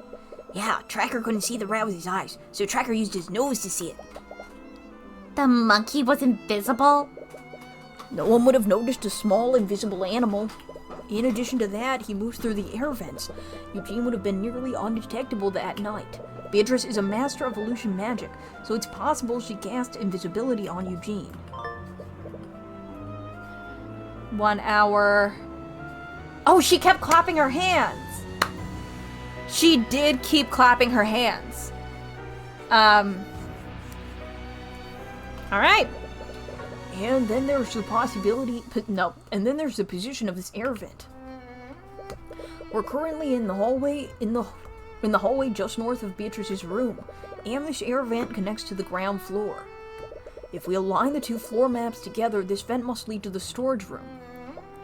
Right, the air vent there curved upwards. This must be where it leads. According to Jan, that air vent led directly to William's study. It would have been the perfect route to enter William's study and leave undetected. But he wouldn't have needed to nullify the lock to enter that room. Why would he need to use the sword of spell eating at all? Because of the familial bond, they can telepathically communicate with each other. Harold probably needed Eugene to hold the sword so he could tell him exactly where to go. The sword's magic affects anyone magically connected to the wielder. And familial bond connects them magically. It makes sense now. Harold could have easily faked the robbery to take suspicion off of him. It's even possible he was lying about how the displayed glass was shattered. But I'd known Lord Haraldson for many years. I just can't believe he'd be involved in this. She may have known Harold for a long time, but she's never read his thoughts. His thoughts were very hostile and rude, despite his kind expression. He was very good at hiding what he was truly feeling. And Beatrice, there's no way she would have participated in a plan like this. Look, Leafy, I know you don't want to suspect your sister, but it's not that. Beatrice would never trust anyone to work together like this. But she's completely blind. She wouldn't have much of a choice. Even so, she's not the type of person to trust her accomplice to stay quiet. She'd find a way to carry out a plan herself, and she'd only employ someone else's help if she had full control of them. Leafy probably knows her better than you do, but you doubt that working alone would be possible with her condition. Blind people can be solo murderers too. Blind people can be solo murderers too. And you can't think of any other way she'd be involved in this. Anyways, we're finished here, aren't we? Yes, thank you for lending Tracker to us, Leafy. I only want to help you find out what really happened. Don't make me regret trusting you, Mr. Cuthbert. If you're truly on the side of justice, then you won't. Good. Now, if you'll excuse me. So that's it, right? We finally know who really committed the murder then! Yeah, that was too easy. And if you can get Harold to confess on the stand, he might reveal Beatrice's involvement as well. If he does that, you might be able to convince her and Ms. Tamora to take a plea deal. Although, knowing Ms. Tamora, that will be easier said than done. Anyways, this is definitely the lead we've been looking for. But is it really enough? We still don't have any physical evidence. Not good. It'll have to do for now. We're running out of time. We'll just have to call Harold to the stand to testify about what he did that night. If I can push him far enough, I might be able to catch him lying. You doubt it'll be that easy. He has a good poker face. Just how much will he be able to hide his true thoughts? Hello, Nate. I already gave my statement. Nope, he was slightly southern, I think. I don't know how to get into the accent, though. I already gave my statement to the Inquisition. Is my testimony really necessary? There we go. Sorry, old-timer, my orders come straight from the prosecutor. And now I lost his voice. We're going to need you on the stand today. I understand. I'll do what I can to help. Bad. The voices were getting bad and worse.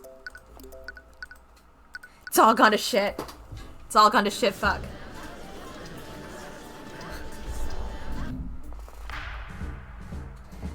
Court is now resumed for the trial of Beatrice Frege.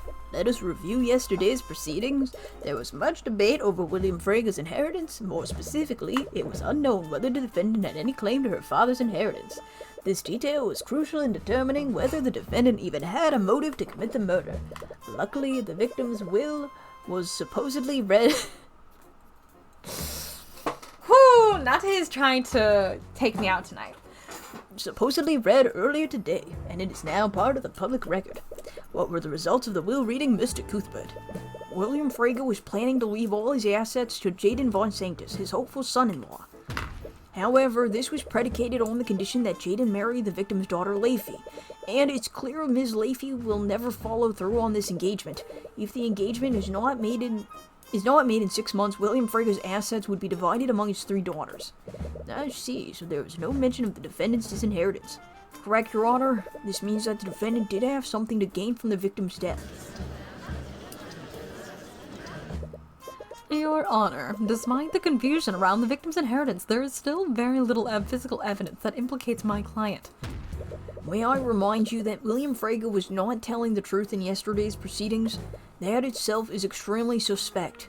And William Frege was clearly not above manipulation and lying. No. We're the prosecutor, Ninji. We're the prosecutor right now. Okay, so for people who missed it, we are currently prosecuting the case. Tamora is defending it. We are prosecuting. But Celeste was like, we can't stand on this side. It's too strange. And she forced Ruby to change sides with her. So we are currently pulling the opposite. Technically, we're pulling a Miles Edgeworth because Steelwind fucking died. She's not dead. She's just incredibly injured, but I don't even think we know how she got injured yet. We don't know how she got injured yet, do we? But she got very injured. I think it has to do with Eris. Eris did something to her. She's super injured and low-key dying. And she said that we would be able to take over for her, and we did, kind of impulsively, before we even knew that she said that was allowed. That's what you missed on Glee. You can't prove that she knowingly gave false testimony. I'll admit that I can't prove that. I'll also admit that there's a lack of apparent physical evidence to substantiate our case, which is why the prosecution would like to call Harold Harrison to the stand. Listen, I think, and that's what you missed on Glee, is just like such a funny transition from after a really quick sum up. I didn't watch all of Glee. I only watched like a season or so. It's a disaster. It's a mess. It's so bad. It's also kind of hilarious at times. I'll give them that. And also, I love to say, and that's what you missed on Glee, there's something funny about it. It's just really good. Lord Harrelson. I am always thinking about that scene where they're all talking on the phone. I don't remember what they're gossiping about, but it's doing all the split screens and there's like 5 of them talking on the phone together, just like bitching, gossiping about someone who cares. And then all of the like split screens fade away and they are walking in a straight line down the hallway. It is so funny. It's such a funny scene. It's so good. I love it. I also love when Santana just rips into Kurt. It's really funny. It's really funny. It's really good. That's the thing. Glee is like an absolute disaster. It is a dumpster fire. It is so bad on so many levels. But there are some moments in it that are like so funny. Like so fun. Like they're so funny, and I'm mad that those moments are so funny because the rest, like, you have to watch so much garbage to get to those moments that are like just so hilarious. It's awful. It's so bad. It's fine though. I have no desire to watch it ever. I will watch like compilations of Glee's funniest and best moments though, because yeah. So don't worry about it. Don't worry about it. The other day we were listening to music in the car and that one song came on. What is it? It's the one that they ended up doing the whole wheelchair dance to. Wheelchair. They did, I think it was Proud Mary, but also I think there was another one. But everyone was in wheelchairs, and I was just, like, losing it for real. What a show. What a show. What a show. Whew.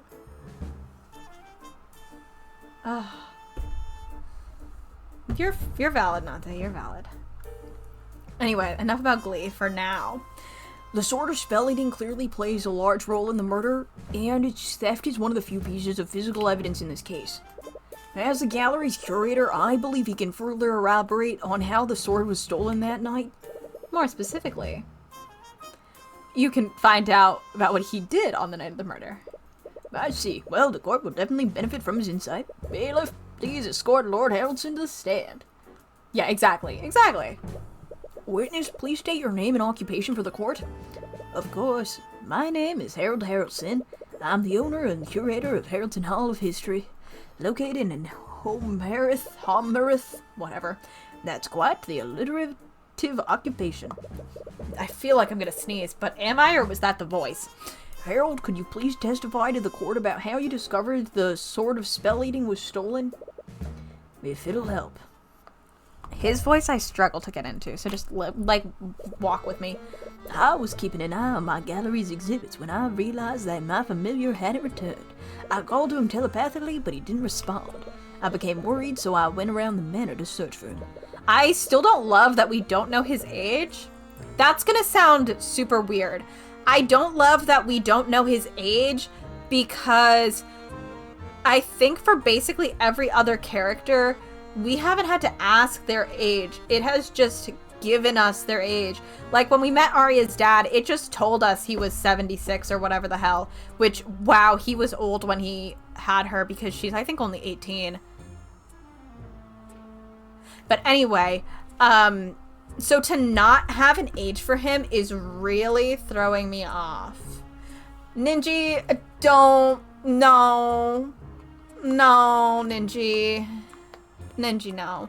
Yeah, apparently Nate. Good for him, I guess. About half an hour later, I returned to the gallery and discovered that the exhibit that held the Sword of Spell Eating was completely destroyed. The artifact was missing, so I reported the crime to the Knights at the Ball. They activated a discreet lockdown. Luckily, we found the sword and my familiar later that night. So you went to search your monkey, and that's why you didn't witness the theft? Yes, the thief was probably waiting for me to leave. They must have wanted to commit the crime without anyone seeing him. Or his testimony is completely full of it. His search for Eugene must have been a cover that he's using to hide his actions that night. So how do you prove that? Cross-examination. Hannah and I have the most thoughts about VLR Ninja. We have a lot of thoughts, we have a lot of concerns, we have a lot of questions. We have so many questions.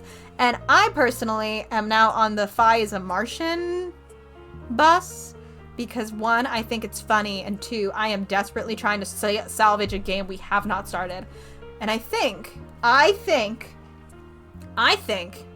that Fi being a Martian could actually, like, save this game preemptively. If you were curious. She also deserves robot legs, you're correct. Hey.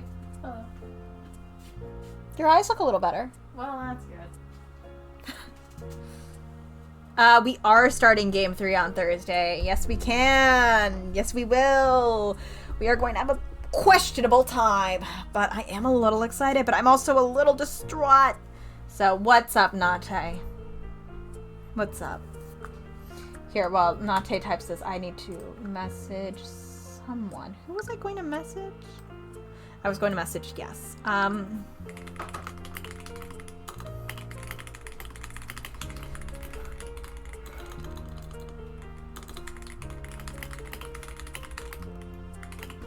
For the R3,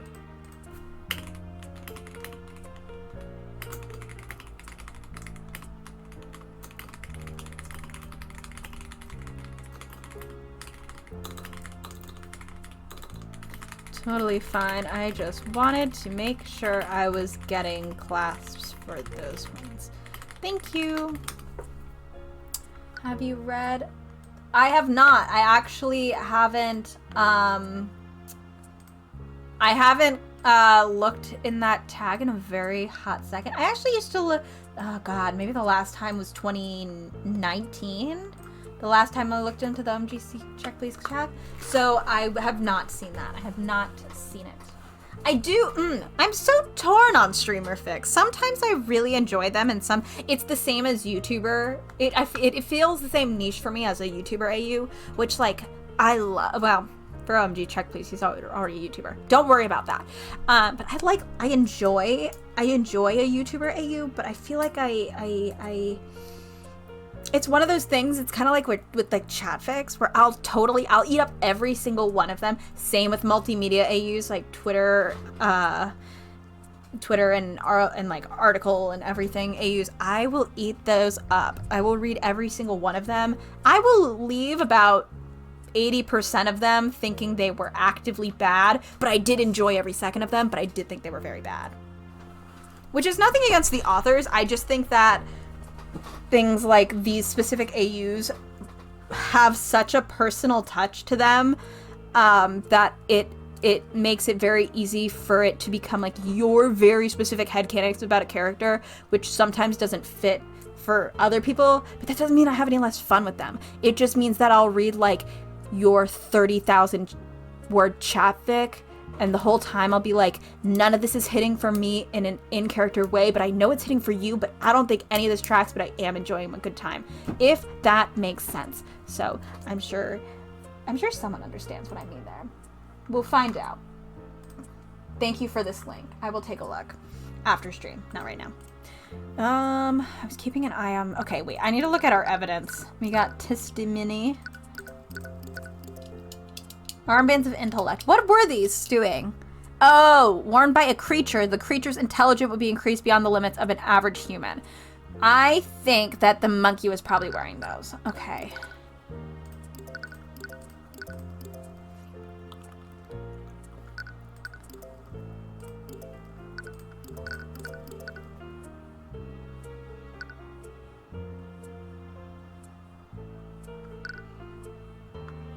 It's, yeah, it's really funny how many people that we know are now scrambling to finish Zero Time Dilemma before Thursday. Objection! Damn it, nothing stopped. It wasn't contradictory, it was just me trying to explain what happened, and that's not how this game works. I went around the manor to search for him. Objection! Damn it, okay, not there. What I'm trying to say is he couldn't talk to his familiar, so he wouldn't have been able to leave the room.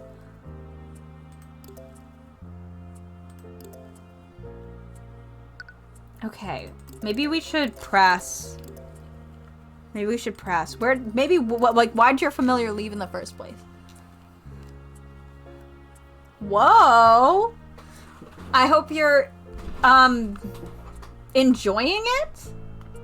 I guess. I hope you're enjoying it. I hope, well, I'm sorry you're unpaid. I hope that this is something that will help you in the future. I guess my concern is that you're just not being paid and not getting snacks. I'm glad you're having fun then. Did you just like, is this like something you want to do, or is this something you kind of ran into accidentally? You know? Why did I just get another message? Uh-oh.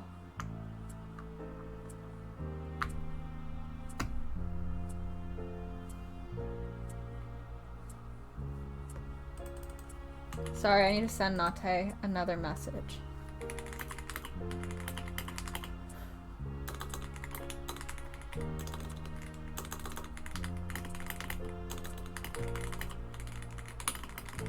It's fine. I just want someone else's opinion on something. Yeah, I can only imagine. Are you referring to Eugene? Eugene? Eugene Harrelson, Your Honor? It's the name of the witness's familiar? Yes, Eugene is a spry orangutan monkey. He helps me with my day-to-day. I see. Anyways, you said he hadn't returned. Does that mean he left you earlier in the night? Yes, he always likes to explore large buildings like Frigga Manor, but he usually doesn't leave for that long. Okay. Does he typically ignore you like that? Sometimes he's a young boy. He likes to have his privacy. What? A young boy? He's a monkey! I mean, I guess if you can be in his head, then you might... Yeah, okay, I'm allowing what has been said to happen. Don't worry, it's fine. I try not to pry, but I was wary of what would happen if a noble or knight came across him. He usually knows not to bother people, but you never know what might happen. Sarah, that was also immediately popped into my head, and I was like, no, we're not doing that. You left the gallery room? Yes, as I said, I was worried that something had happened to Eugene. Where did you go during your search? Eugene usually knows to stay out of people's bedrooms, so I went downstairs and searched for him there. I checked the bathroom, sitting room, and coat room. Then I finally checked the kitchen and pantry. He might have gone there to steal some snacks. But you didn't find him in any of those places? No, I didn't.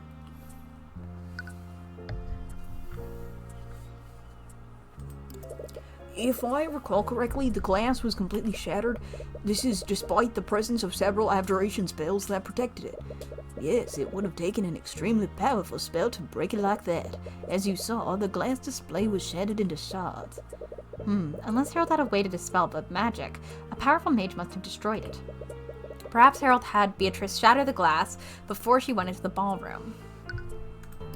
The sword of spell eating makes its wielder immune from magical effects. What use would the lockdown have been?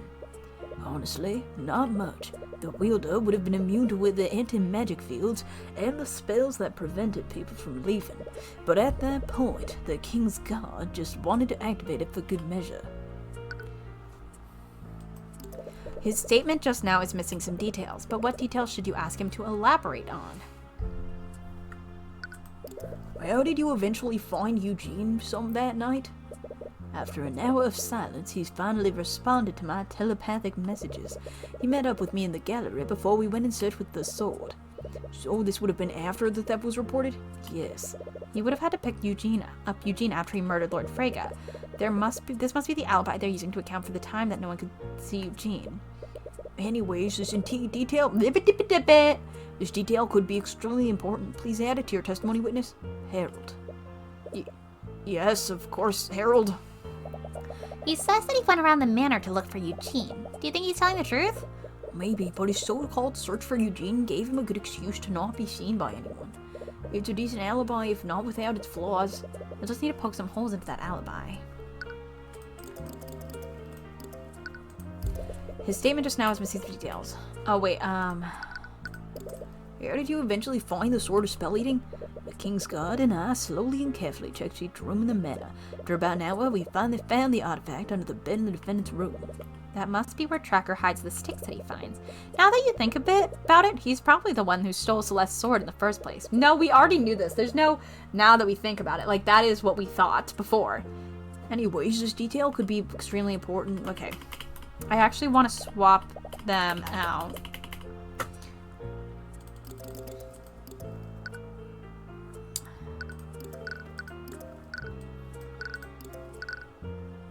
Objection! Yeah, that's what I thought. Ah, fuck.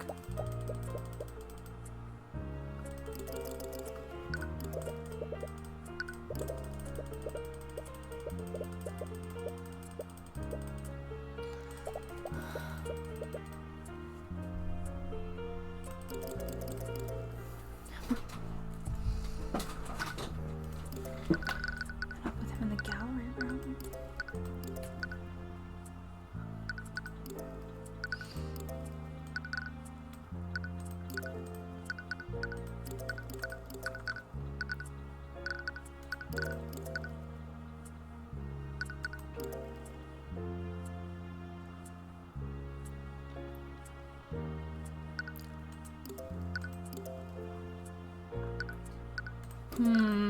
Sorry, I'm trying to figure out what I'm doing.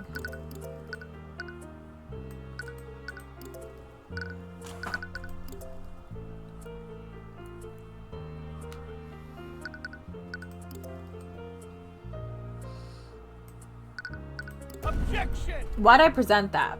Why did I present that?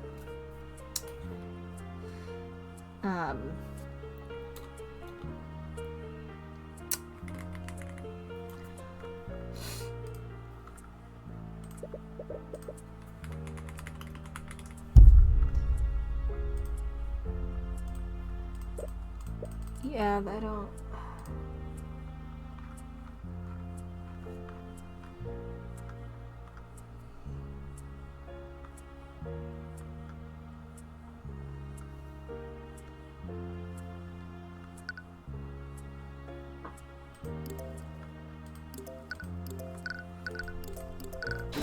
Okay, yes. I was like, I gotta be pressing something on this. They wouldn't have me add it otherwise. Okay. Harold, you found Eugene before you went to search for the Sword of Spell Eating. This would mean that happened while the lockdown was still active, am I correct? Yes, as much as I worried about the artifact, Eugene's safety was far more important. That's the thing, Harold. You said that after hours of silence you finally received a telepathic message back to Eugene. What? So that leaves one question. How did you communicate with Eugene telepathically if you were both within an anti-magic field? What? Harold, in response to the theft, the King's Guard activated the lockdown system to prevent anyone from leaving.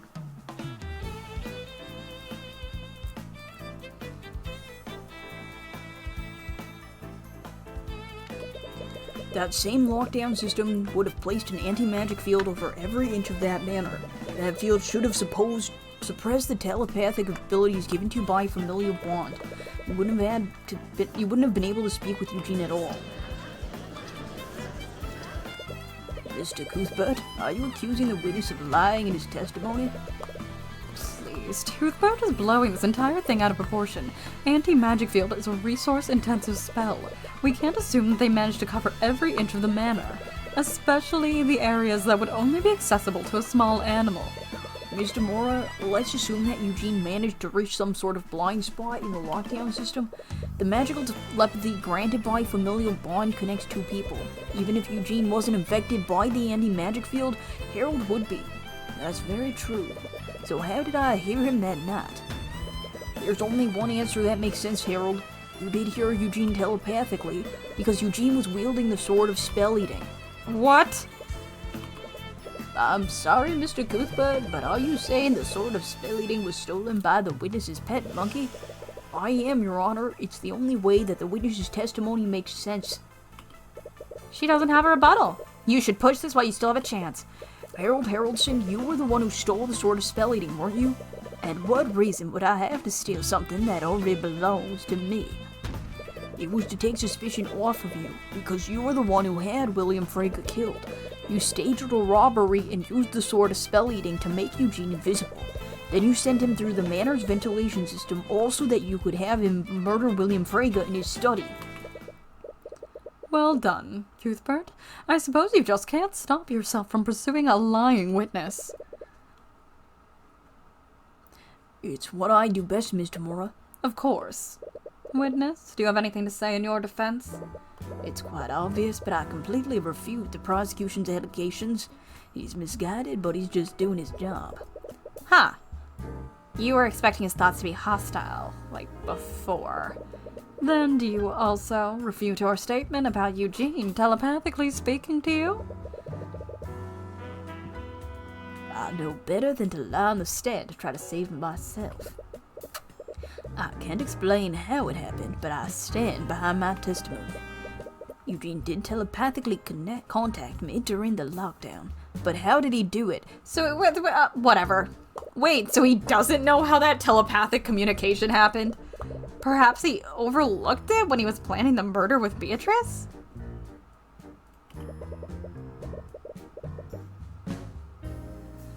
That's your position, Cuthbert? That the witness sent a monkey to murder William Frege?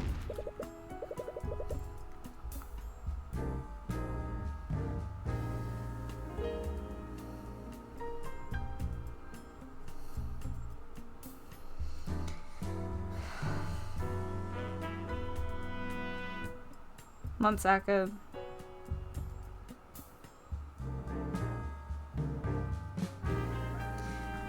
That may sound ridiculous, but it's the only thing that makes sense. Or do you have any evidence to refute that, Ms. Tamora? No, I fully and wholeheartedly agree with you, Cuthbert. Wait, Tyrion. Mr. Cuthbert, did you forget that you were prosecuting Beatrice Frege? That's what I was saying earlier. You dumb asshole. You fool! Oh my god.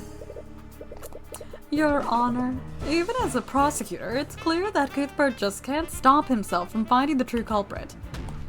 Wait, I also meant to say that the defendant conspired with the witness to commit the crime. Oh, really? And do you have any proof of this conspiracy to commit? Oh, Of course you don't. but even so, But let's assume that you did have evidence to prove your statement. If this was really a plot formed by my client and the witness, what would my client even contribute to this plan? From what you've said, this plot was completely carried out by Lord Haraldson and his familiar. well, the glass. He would have needed a powerful mage like the defendant to break the sword's display and stage the robbery. So, her contribution to the murder was breaking some glass. Can you prove that my client shattered the glass the display case? And can you prove she did so knowing that it would somehow lead to her father's death? You might have gotten a little too eager to prove Harold's guilt. The physical evidence against my client was almost non-existent in the first place. Meanwhile, it seems the prosecution has just brought forward physical evidence that implicates Lord Haraldson. Physical evidence that is supported by his own testimony. There has to be some explanation for this. Cuthbert, didn't you ask me something yesterday? If my client didn't kill the victim, then who did? I suppose I should thank you for finding the answer. Damn it! All you did was make it more difficult to prove your case. But Harold has to be involved in this. You weren't wrong about that. Only Eugene would be small enough to transverse the air vents. So isn't there anything else you can use? With the threat of indictment, Harold must also be stressed. It's gotten you out of tight spots before. Maybe you can find the evidence in his mind. You can use every trick you have, Cuthbert. It won't help you. Ignore her, calm your mind, and focus the eye of Horus on him. You have to find something, anything, that might tie the murder to Beatrice. Naught can remain concealed. Empowered eye.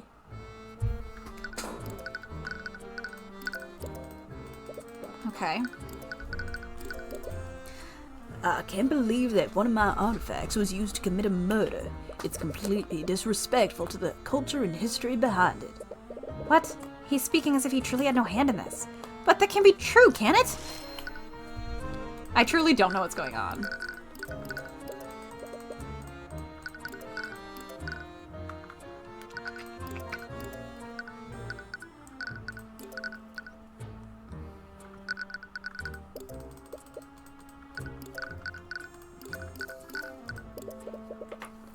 The armbands of intellect are still missing, but I inspected it closely before the Lord's Ball. They were still in there when I moved them to Frege Manor. Someone must have stolen it during the ball. Right, you never did find out what happened to the armbands. Could there seriously have been a second theft? Oh, come on!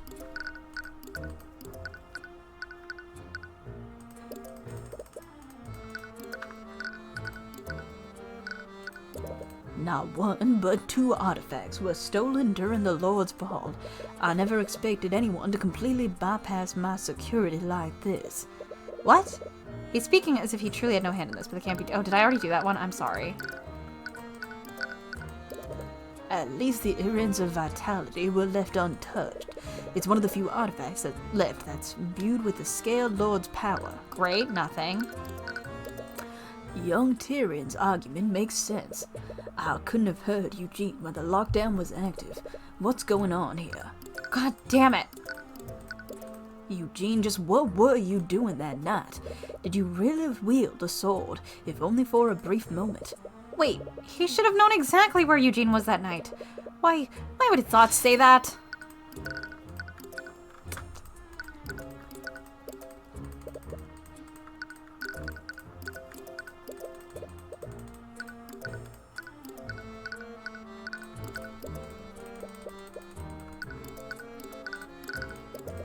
It's truly a shame that Beatrice was driven to flee from her own family. If only I'd introduced myself to her, perhaps we could have found a solution together. He doesn't know Beatrice? But how? She planned the murder with him. Unless... What? What's going on? He's speaking as if he really had no hand in this. You can guard yourself from the Eye of Horus, but you can't lie to it. And if that's true, were you wrong about Harold's involvement? Is he really innocent? See anything, Cuthbert? Your Honor, it's clear that the prosecution has nothing left to argue. There's very little evidence implicating my client, and there's far more likely suspect in front of us right now. Yes, I must agree, Mr. Mora. At the very least, I see no reason to prolong this trial any further. Wait! Beatrice couldn't have personally done this. Discounting the fact that she's completely blind, she was with the two princes for most of the night. So who actually killed William Frege in his study? Think about this. The reason why you suspected Harold in the first place was because of what Tracker said. Tracker's vocabulary. Tracker definitely saw some kind of animal. Was it someone else's familiar? Who did Tracker see in the air vent?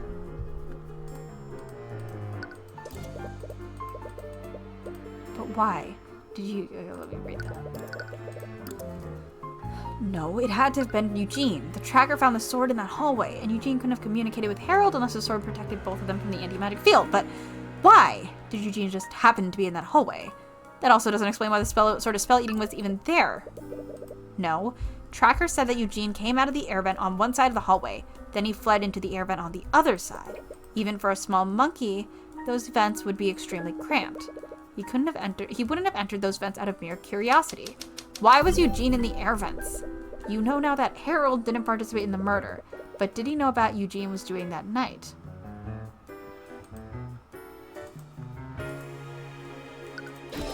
Eugene was acting of his own free will. That's the explanation that makes the most sense. But how? And why?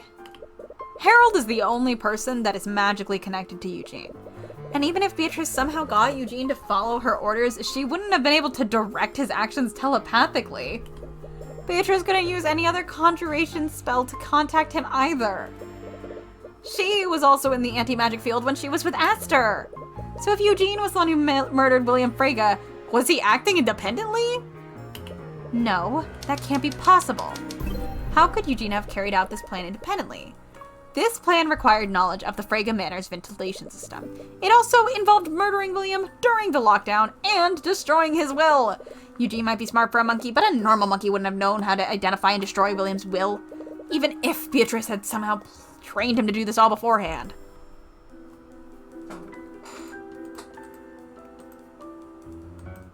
Eugene stole... God damn it. Oh, war. Sorry, I was looking for stole, because he also... Whatever. No! It couldn't be! God.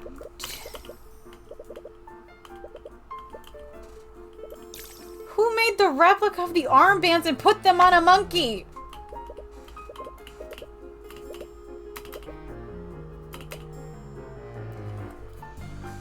What the fuck is going on? Only Harold knows the password, but someone could have overheard him saying it. Someone that's constantly looking over his shoulder. You've made some ridiculous statements in the past, but there's no way the judge will even entertain this theory. You'll have to be smart about this. Your Honor, I think there's one more witness that can clear up the discrepancy once and for all. I believe he can prove the prosecution's case to the court. Really? I frankly find that hard to believe. Please trust me, Your Honor. There's an element to this we all aren't seeing. And it's one that no one will believe. What do you have planned now? Ruby's gonna fucking disown us. Ruby's gonna disown us at the end of this. She's like, listen, you might have been right. We aren't doing this anymore. Very well, I'll give you one last chance, Mr. Cuthbert. But know if your next witness fails to unveil any new information, I won't hesitate to end this trial. I understand, Your Honor. So, I'm going to need you to bear with me for a moment. Why? Your Honor, the defense calls Eugene... I'm not the defense, the prosecution calls Eugene Haroldson to the stand. Never mind. I retract my earlier statement. I'll be passing my verdict. Wait, just bear with me for a moment. Mr. Cuthbert, I should find you in contempt for even suggesting this. Do you honestly think I'll allow a monkey to give testimony in my courtroom? Yeah, it sounds pretty out there, even for us. And you didn't even... And he didn't... Literally, everyone was too baffled by that statement to even notice that he said defense when he meant prosecution. Like, I don't know if the writers maybe missed that. But... Or if everyone was just, like, too baffled by monkey magic to, notice that we are the prosecution this time, my guy. I'd like to remind the court of the nature of Harold's bond with Eugene. Eugene is a familiar. This means that Haroldson can speak with him telepathically. But this is absolutely... Show me the law that says an animal can't give testimony, Your Honor. It may be unprecedented, but it's not against the law. It's not against the law, so get that monkey on the stand. Very well. Your Honor, you can't be serious right now. Are you actually going along with this? Oh, Mr. Mora, I am looking for any possible reason not to entertain this. But Mr. Cuthbert has a point. There are no laws against his proposal, so I have no choice but to oblige his frankly insane actions for now. Okay, I've said this before, specifically in A4, when they, like, have Thalassa doing, most of the translating from Borginian. I'm gonna say it now. Only 2 people can understand this fucking monkey. How are they going to make it so, like, between Tyrion and Haroldson, that how are they going to know there's no lying going on? Well, I guess it doesn't matter. It's not as if this will reveal anything. I can't believe I'm saying this, but bailiff, please escort Lord Haroldsson's monkey to the stand. Oh my god. Witness, please state your name and occupation to the court. I could do without the sarcasm, Mr. Mora. Oh, okay. Eugene is Eugene. Eugene Monkey. Bailiff, please make sure the stenographer gets Haroldsson's translation. The real mastermind is the judge who's tricked Cuthbert into being disbarred. You can't see the armbands on him right now. He must be has his normal intelligence now. Or they're under his shirt. You don't know. Although, how would he even wear them? Perhaps he held them in his hands? They only require physical contact after all. He wears them as his belt. It's his belt. Eugene, did you steal from the art gallery on the night of the murder? Ook, Eugene never steal from Harold. Eugene respect Harold. Then you'll have no problem testifying about where you went during the Lord's ball. I can't believe I let you convince me to permit this.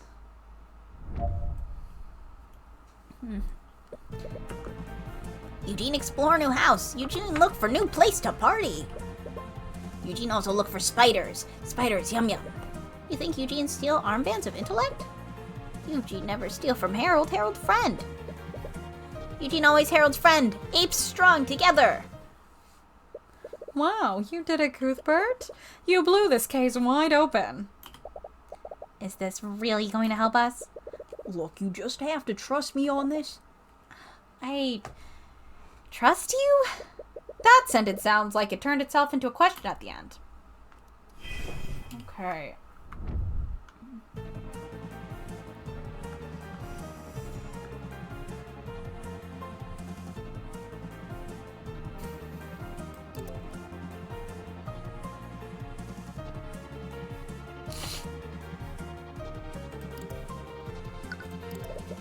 I wasn't accusing you of anything, Eugene. Perhaps you accidentally unlocked the case and took them thinking they were some sort of toy. This could all be an honest mistake. Eugene, not dum-dum. Eugene know how important artifacts are to Harold. Eugene never take from him. Okay.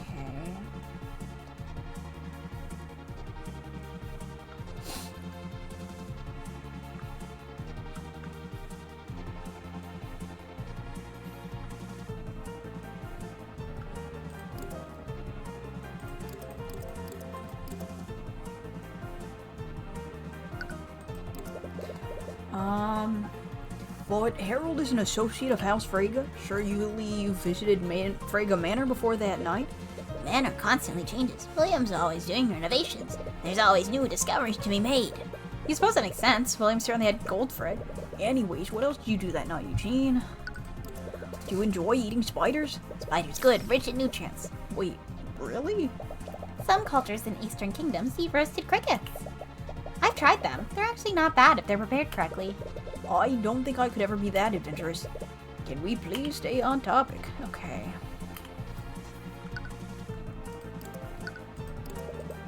You might not have knowingly done it, but perhaps you took one of the artifacts on accident. Eugene never do that. And how do you explain your brief contact with the Sword of Spell Eating? Harold couldn't have telepathically contacted you unless one of you was wielding it. Eugene don't understand question. Right, he won't understand how the sword works without his heightened intelligence. Unless... Do you consider yourself close to Harold? I would guess so. They literally have a magical connection with each other. Right, I suppose the bond between a mage and his familiar would require a lot of trust. Harold saved Eugene from Batman years ago. Eugene would never betray. So you're a rescue. Batman locked Eugene in cage. He tell people to throw peanuts at Eugene. Harold take Eugene away from that prison. Lock up Batman. He seems to genuinely care for Harold. Could that be why he did this? He clearly feels indebted to him. That might have been his motive. Tyrion, I know it looks bad, but I swear there's more to this than meets the eye. if you say so. There has to be something in his statements. He has to have been wearing the armbands on the night of the murder. Which thought reveals that? Think about how Tracker spoke.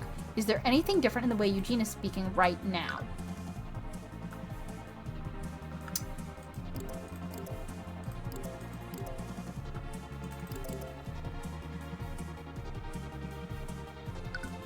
Oh! I somehow missed the interpret thing. I thought it was a present. Wait a minute. Eugene, I asked you before if you stole anything from Harold's gallery. Eugene, no. Eugene would never steal from Harold.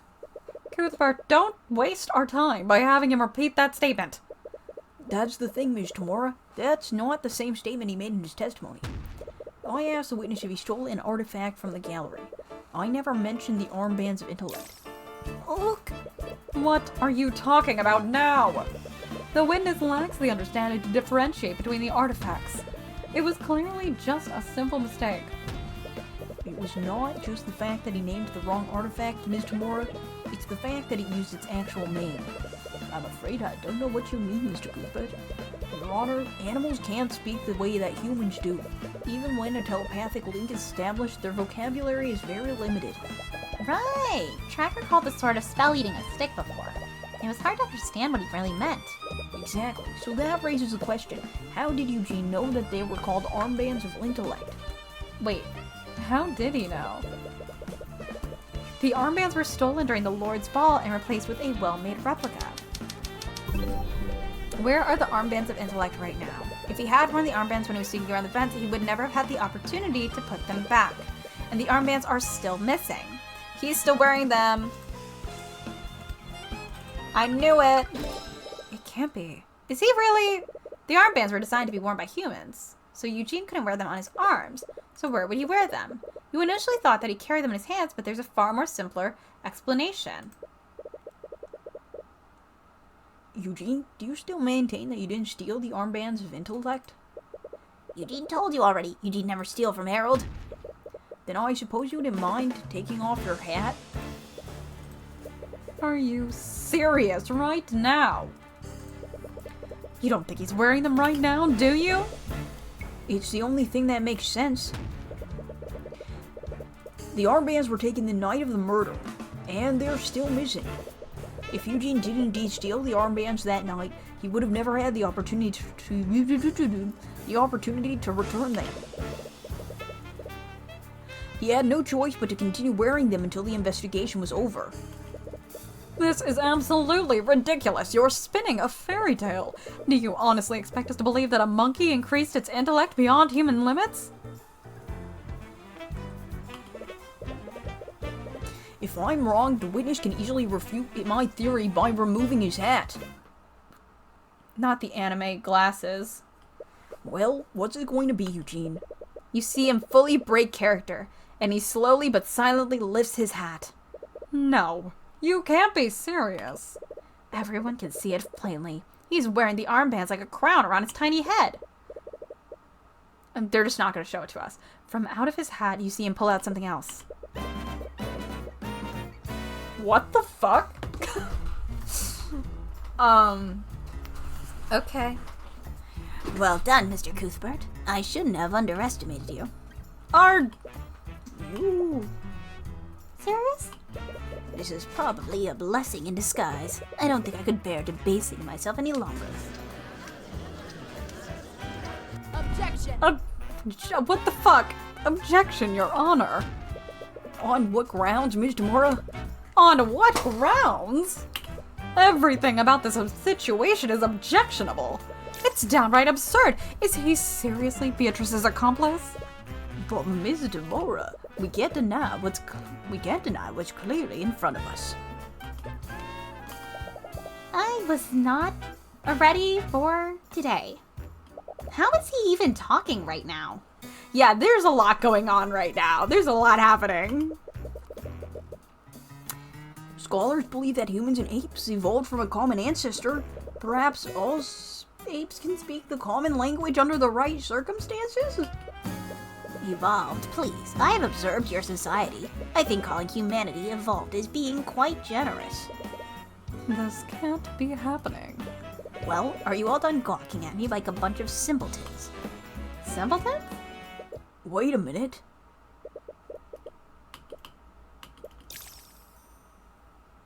The thoughts were the monkeys? Every insulting thought that you've seen from Harold. They weren't Harold's thoughts at all. They were Eugene's thoughts. He's been wearing the armband since you first met.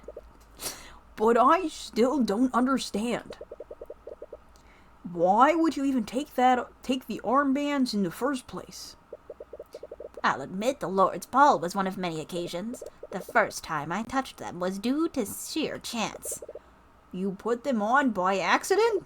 My unawakened self was enamored by its glittering sheen. I merely wanted to touch them, but when I first held them in my hands, I experienced a sense of clarity that I've never felt before. I was afraid of what I'd experienced, so I left them alone, but as I returned to my primitive lifestyle, I couldn't stop thinking about what I'd felt that day. You were hooked? I wouldn't quite phrase it like that, but I suppose you're not wrong.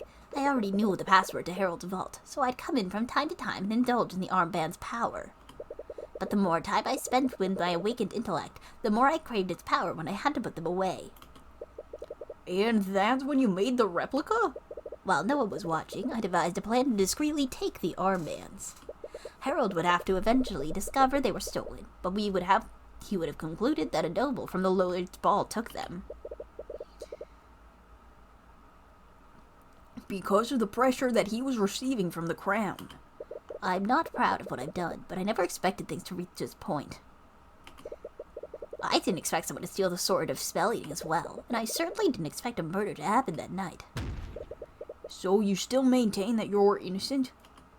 Of course I do. I stole the armbands, but I did not murder William Frege, nor did I take the sword of spell eating. Allow me to elaborate. Jesus Christ. I'll admit that I took the armbands and replaced them with a replica, but I was not the crook who stole the sword of spell eating. The thefts were completely different from one another. The display case for the sword was completely shattered. It was lying in the middle of the hallway. Oh wait, I missed a line.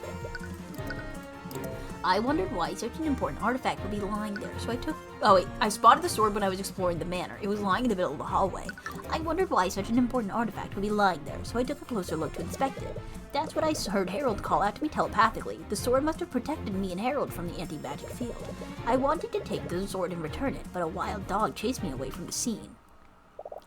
He has a point. He didn't just shatter the display case for the sword. Yeah, he already knew the passwords.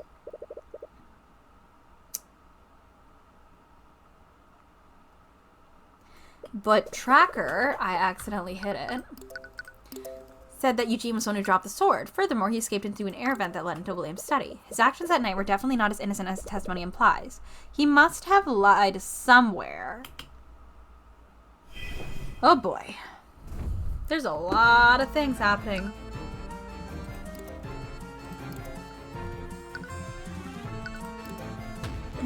But that location was near the Frega's bedrooms. Don't tell me that you... Want to take me? I know what a bedroom looks like, and I never enter one uninvited. Then why were you there in the first place? I was coming back from the rooftop garden, but I suddenly felt something interfering with the armband's magic. The anti-magic fields? Yes, I was worried that something had happened, so I made my way back to the gallery to meet up with Harold. I see. Could you add this to your testimony? Very well. Oh, good luck, Ninja, if you end up doing it. So you were heading directly from the rooftop garden to the gallery?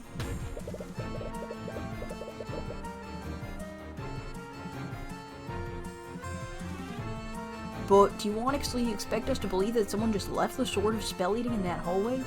Think what you will, but it's the truth. Perhaps the murderer left it there after they were done using it. If the King's Guard found it there, they would have no idea who'd stole it. That does sound possible.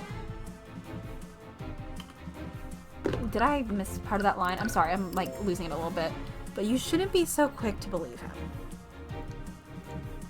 Oh my god. Sleepies. I want to finish this case tonight. Why, is this the first time he tried to contact you that night? No, he had telepathically messaged me earlier that night. I was so absorbed in my exploration that I ignored it. He was absorbed into his exploration? Would that really cause him to ignore a call from Harold?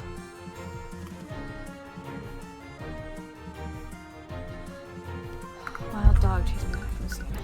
Didn't you have enough time to grab the sword? You were holding it after all. I'm not proud to admit it, but my survival instincts took over. At that point, I was more concerned about escaping that wild animal. You suppose that makes sense. Tracker is several times larger than him. He had every reason to be afraid.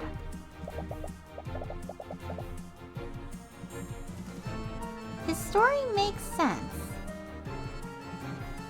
There's no way he could have shattered the glass.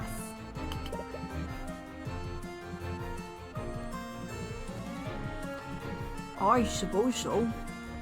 But Tracker saw him that night. He was definitely traversing the vent in that hallway, which means that he lied somewhere in his testimony.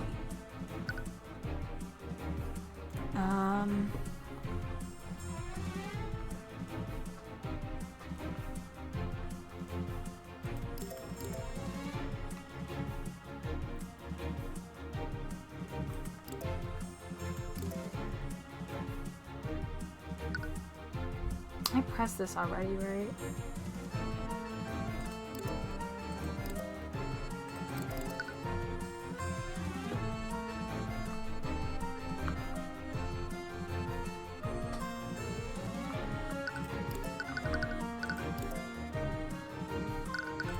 He didn't explain the flying part, I guess. Eugene, I'm sure you're well aware of this, but the best way to lie is to hide a false detail within many truths. And what are you trying to insinuate, Mr. Cuthbert? You said that you were heading from the terrace to gallery. Did you take any detours? Of course not. With the armbands nullified, my intelligence was slowly fading. I wanted to return to Harold as soon as possible.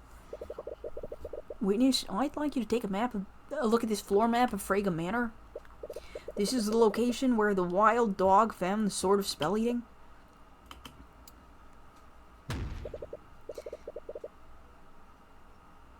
So tell me, Eugene, how did you spot the sword of spell eating? when it was hidden in the hallway north of Beatrice's room. That's...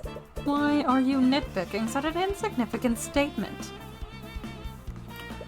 He probably just got distracted and went down the wrong hallway.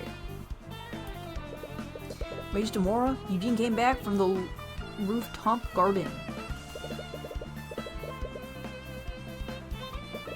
Even if his intellect was muddled, he was still intent on reuniting with his worried companion.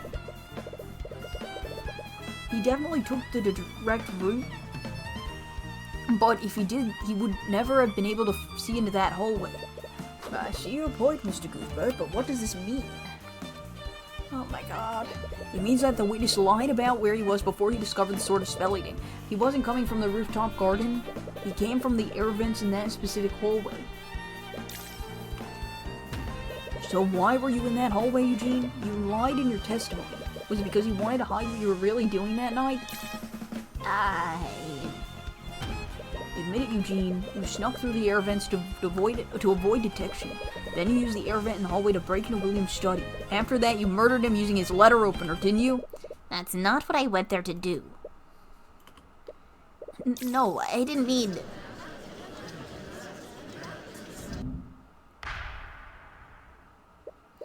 Order in the court. Witness, is this true? Did you break into William Frega's study during the lockdown? Yes, I did enter his study, but not for the reason you think. William Frega was already dead when I got there. What? What did you just say? It's true. Do you honestly expect us to believe a story like that? How could someone else have killed the victim before you got there? Dracker took the sword of spell eating, and you were the only intelligent creature that could walk through the air vents. I understand how unbelievable and suspicious it sounds. Why do you think I lied in the first place? My grad apps for the spring semester are due mid-October. I'm fucking stressed about it. But it's the truth, Mr. Cuthbert. You have to believe me. You don't see any contradicting thoughts through the eye, but that hardly absolves him of guilt. But could he really be telling the truth? If that's true, it only brings you back to the one question you've been asking since this all began.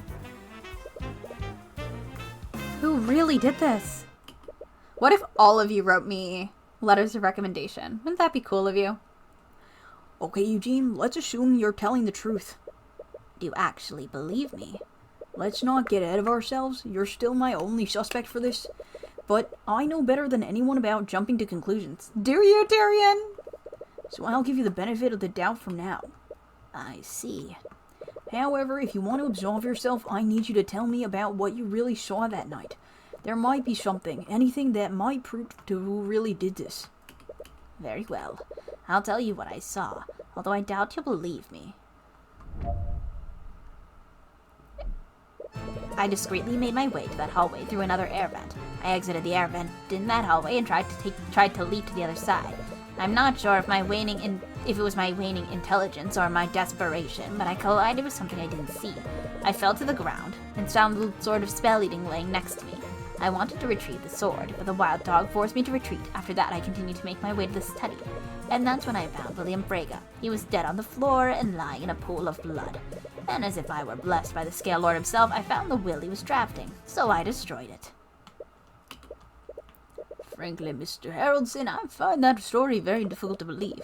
I assumed as much, but you know what they say. Truth is stranger than fiction. Isn't it more likely that you murdered the victim? You're clearly trying to cover up what you did by saying he was already dead. Honestly, I really don't know what to think, and I'm getting very tired. My feet hurt. Is he really telling the truth?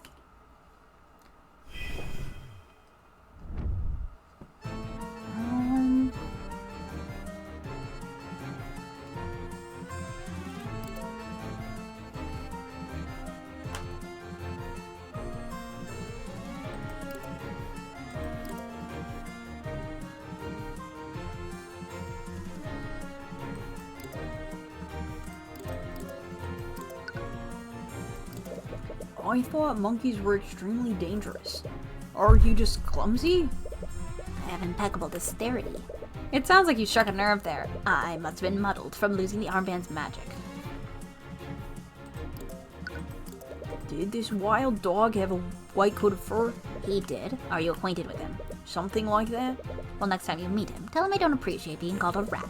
I am a proud orangutan. You can understand him? I've picked up a little of the canine language throughout my life. I'm also fluent in squirrel and pigeon. I can also speak owl, but I admit, it's barely conversational.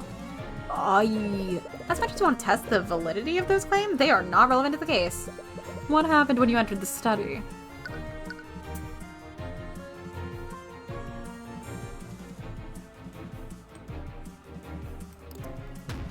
It seems awfully convenient that he was murdered before you arrived.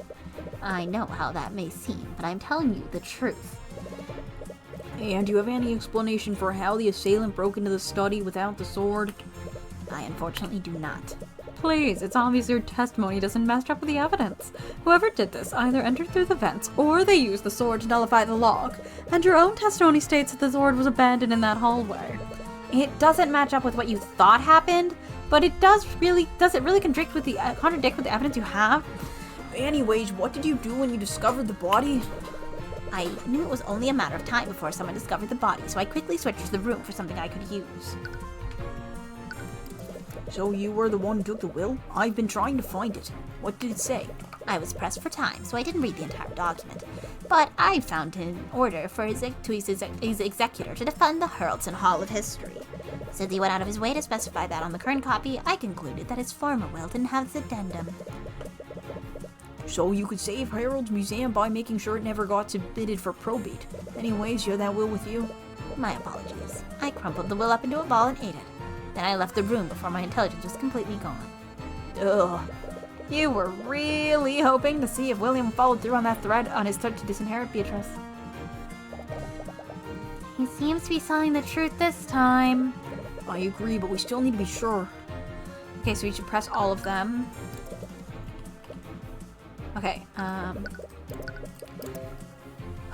But why were you there in the first place? It all began when William Frege got into an argument with Harold. The Cur wanted to defund the prestigious Haroldton Hall of History. I knew that a man like William probably had many secrets, so I devised a plan to break into his study and find something that I could use to blackmail him. As you know, there's a small air vent in that hallway, and it is connected to William's study on the ground floor. I wasn't aware that William was planning to stay in his study all night, so I thought I could look through his documents without anyone seeing me. you suppose that does make sense, but he's really telling the truth. What happened when we tried to leap from to the other air vent, Eugene? We did this one. Wait, did we do the second one?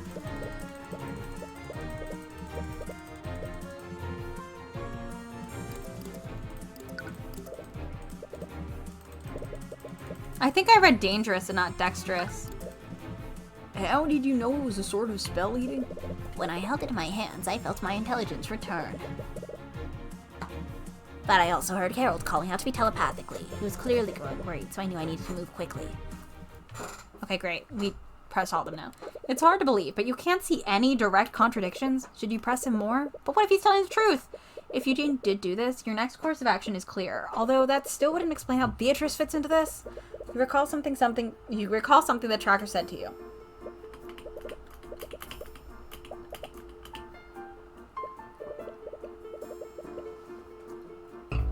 Eugene, when you were carrying out your plan, did you turn yourself invisible somehow?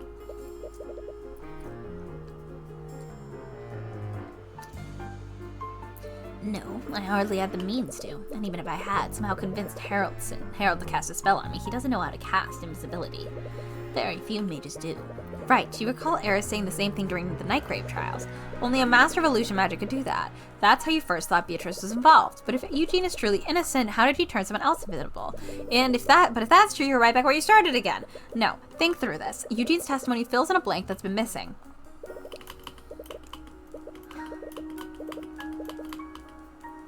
And what happens when you cross-reference that with Tracker's testimony?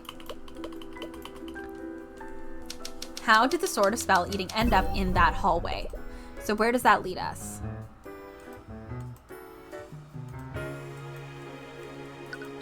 The thief dropped the sword in the hallway. But how does that make sense? Did they hide the sword there like you originally thought? No, that hallway was close to the gallery. There were plenty of better places to hide the sword. If it weren't for Tracker taking it, it would have been found even sooner. The thief must have accidentally dropped the sword there. This can only mean one thing. Why was the thief in that hallway? The thief was breaking... outside of the study? No.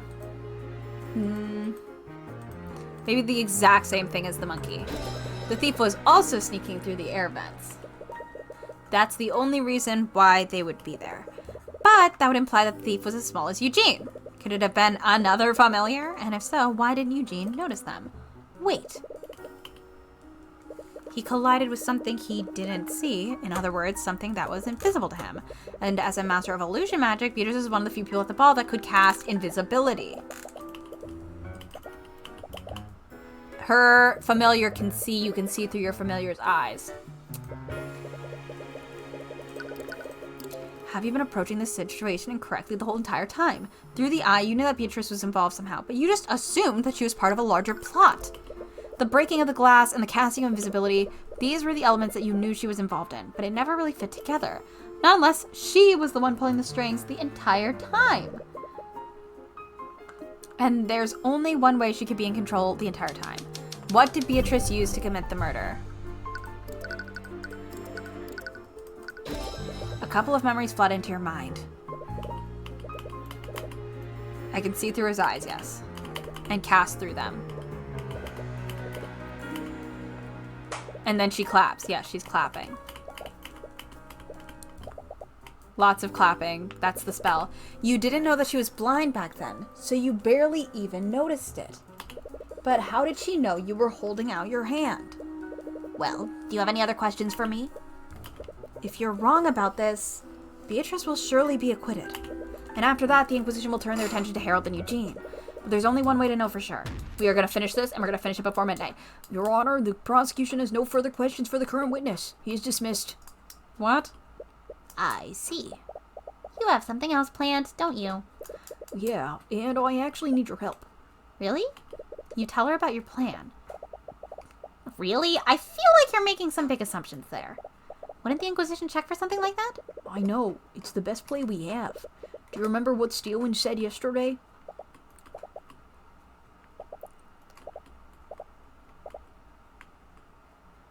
If everything goes the way I think it will, you'll be able to confirm its location. Once you do that, you just need to reveal it to everyone. Alright, I'll follow your lead then. So, Mr. Cuthbert, how do we proceed? Your previous witness brought in about more revelations than I could have ever guessed. However, you still haven't given us a substantial explanation about how the murder occurred and who actually did it. The monkey is not the mastermind. No. The monkey is doing his own thing. Don't worry about it.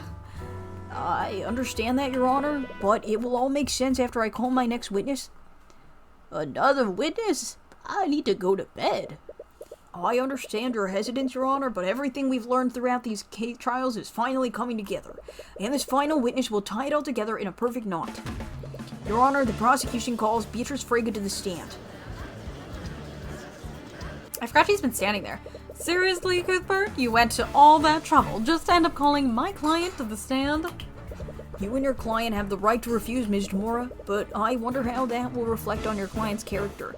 It doesn't really matter. She's already standing here with Ms. Demora. You can carry out your plan regardless of what she decides to do. But it will have much more impact if you can bait her into lying on the stand. My client says that she's willing to testify. However, we would like to propose a short recess. With these new developments, I'm sure you can understand that we have much to discuss. I see no reason not to grant the defense's request. Is that really okay? If we give them time to prep, they might realize what we're doing. I know, but I don't think we have anything to worry about. You've been building a psychological profile of Beatrice since this case began. It's hard to read her expressions and emotions, even with the Eye of Horus. She keeps herself guarded and keeps her true intent unknown. She's powerful, more powerful than her father ever cared to admit. Despite this, he tried to control her and put her inside a cage. But Beatrice Frege would never live in a cage. She wanted freedom and control, and she would do whatever it took to get it. You are sure the accident that blinded her didn't help things. When everything is said and done, she abandoned everything, her wealth, her status, her family. She could have waited. She could have gritted her teeth until it was her turn to leave House Frege. If she was willing, she could have even secretly pushed her father past the gates of death herself. But she couldn't bear to live like that, even temporarily. You have no idea why this is how she chose to do it. Perhaps it had something to do with their meeting, but you do know one thing. Beatrice Frege will never put herself in a position of vulnerability. If you endanger her freedom, she will make sure she can see who she's up against. In the interest of giving the defense time to deliberate, something recess. We will be taking an extended recess. The court is adjourned. My fucking god, we are so close to done though. Because I had a walkthrough, I pulled up a walkthrough to see how much was left. We have like a little bit left, so we're gonna try to slam through it. As you were exiting the courtroom, you sent Celeste to do some reconnaissance. It should be similar to when she scanned Valentina during the Nightgrave trial. Tyrion? Celeste, were you able to see it? Yeah, it's definitely there, and it sits on her shoulder most of the time. So she keeps it close to her. That's good to know. Kinda weird, though. Looks kinda weird, though, but I've never just used detect magic like this before. Well, you doubt someone like her would choose a conventional animal, especially for something like this. Cuthbert? Miss Tamora? There's something I need to show you. Preferably alone. Celeste gives you a concerned look, but you should nod to show her it's okay. She moves to sit on the bench where she can keep an eye on Beatrice. Okay, lead the way. Mom reveal? Mom, what are you going to reveal to us? Oh my god. Oh. Ms. Tamora leads you out of the courthouse and into the city. Every time you ask her where she's taking you, she avoids answering your question. All right, we're here. Goodbye, everyone. Have a good night. You arrive at an empty alley in the frankly seedier part of town. As Ms. Tamora approaches one of the derelict buildings, she's met with a large burly man who's guarding the back door. The man silently acknowledges her and steps aside to let her in. Miss Tamora, where are we going? I'm sorry about this. I'm sure you're confused, but please trust me. I'll explain everything. Before you have a chance to ask for more information, she moves into the building. The man guarding the door looks at you expectantly. The entire situation doesn't sit right with you, but you still continue to follow her. Despite your recent disagreements, you know you can trust her. Okay. As you head further into the building, you find yourself in a surprisingly well-furnished room. From how it looks outside, you would never have guessed that it would look like this. It almost looks like a room you'd encounter in the Frege Manor. As you enter the room, you spot several mercenaries standing at different points in the room. And most surprisingly, you see Eris standing at the end of the room. You give her a confused look, but she simply smiles and waves at you. Sitting at the desk next to her, you see a man with an eye patch. It looks like he's been expecting you. Oh, fuck. Tamora. Upon seeing you two, he cordially welcomes Ms. Tamora before turning his attention upon you. And you must be Tyrion. Tamora has told me a lot about you.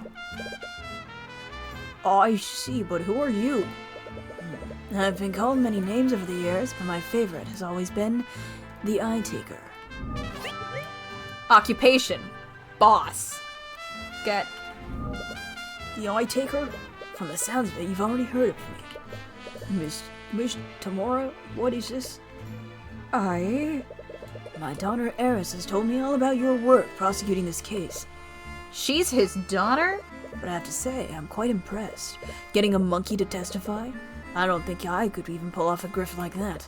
You've pretty much blown past my expectations. Why I get to the point? As soon as you interrupt him, you feel every person in the room tense up. You don't even need the eye to know that your interruption put them on edge. Relax, everyone. Kids will be kids. I'm a father myself, you know. Anyways, I'll get straight to the point. I have certain interest in the outcome of this trial. What are you talking about? Little Lady Frege has been a client of ours for a long time. I've done quite a lot of favors for her, and the time has finally come for me to collect. Those debts that Steelwind mentioned, they all belong to me. But there's no need to worry. I know she's good for it. That is, if she can inherit House Frege. What? Tamora's a good attorney, even without my help. If she's convicted, we could easily reduce her sentence by rubbing the right hands. But you see, there's that pesky Slayer rule. The thing is, Cuthbert, I need Beatrice Frege to be acquitted in the current trial. So that's what this is about? House Frege's gold? That's why you helped her murder William Frege? Please, my goals aren't nearly so short-sighted. I have big plans, not just for Beatrice, but for this entire kingdom. And I need House Frege for that. Just like you needed Justin Wayne? Tyrion. Justin. It's really a shame what happened to him. Don't act so innocent. He would never have tried to rob Dracogen if you didn't threaten him. Is that so? Do you think I just randomly showed up on his doorstep one day, demanding gold? He was the one who came to me for help. I just told him to pay back what he owed. If he hadn't come to me, it would have been some other criminal. But that's beside the point. Enough about what I wanted from Justin. Let's talk about what I want from you. You want me to throw the case? I love this kid. I don't have to beat around the bush with this one. No one will doubt you, especially considering the amount of work you put into this already. You don't need to do anything. Just take a dive. And let someone else take the fall? No matter what happens, the court will blame someone for this. If it makes you feel better, I can decide tomorrow to defend the old man and his monkey. That way everyone can come out of this unharmed. Everyone wins. Except that a murderer will be put in charge of House Frege? Please, as if that's any worse than the people in charge of the other noble houses. If you recall, there's already a murderer in charge of House von Sanctus. They're all dirty. You've seen it, haven't you? They rig the system. They pay, threaten, or even kill people to get their way. All we're doing is leveling the playing field. Tyrion, please, just listen to him. How could you just go along with this? I told you a long time ago, there were certain parts of my job that I couldn't tell you about. Well, this is it. This is why we need to do what we need to do to beat them. Those rumors about you, they're all true, aren't they? Forgery, bribery, blackmail. You're guilty of each and every one of them? And you used him to do it? Also, you could keep winning? You blackmailed Miriam, Ms. Tamora. Oh, as if we should show any pity for that spoiled princess. A dreadful thought just entered your mind? Steelwind? She was attacked the day that Beatrice was arrested? Was that... I didn't know that's what they were planning. Despite my confidence in Tamora's skills, I'm afraid there was too much riding on this to leave to chance. You've got to make your own luck if you want to beat the system. How could you? She almost died! We never expected her to strain her injuries like that. We definitely didn't expect you to take her place, so believe me when I say that I am being uncharacteristically reasonable right now.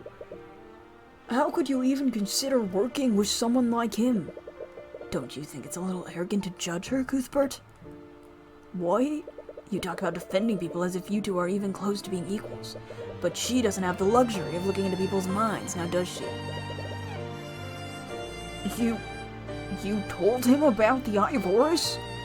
The future of magic is changing, kid. Like I said before, I have big plans for this kingdom. I also have big plans for you. Do you think I would ever... Tyrion, stop. To be honest, I hate it as much as you do. But whether you like it or not, we need their help. But this is... Think about every client you've defended. Think of Celeste. If you didn't have the Eye of Horus, what would have happened to her?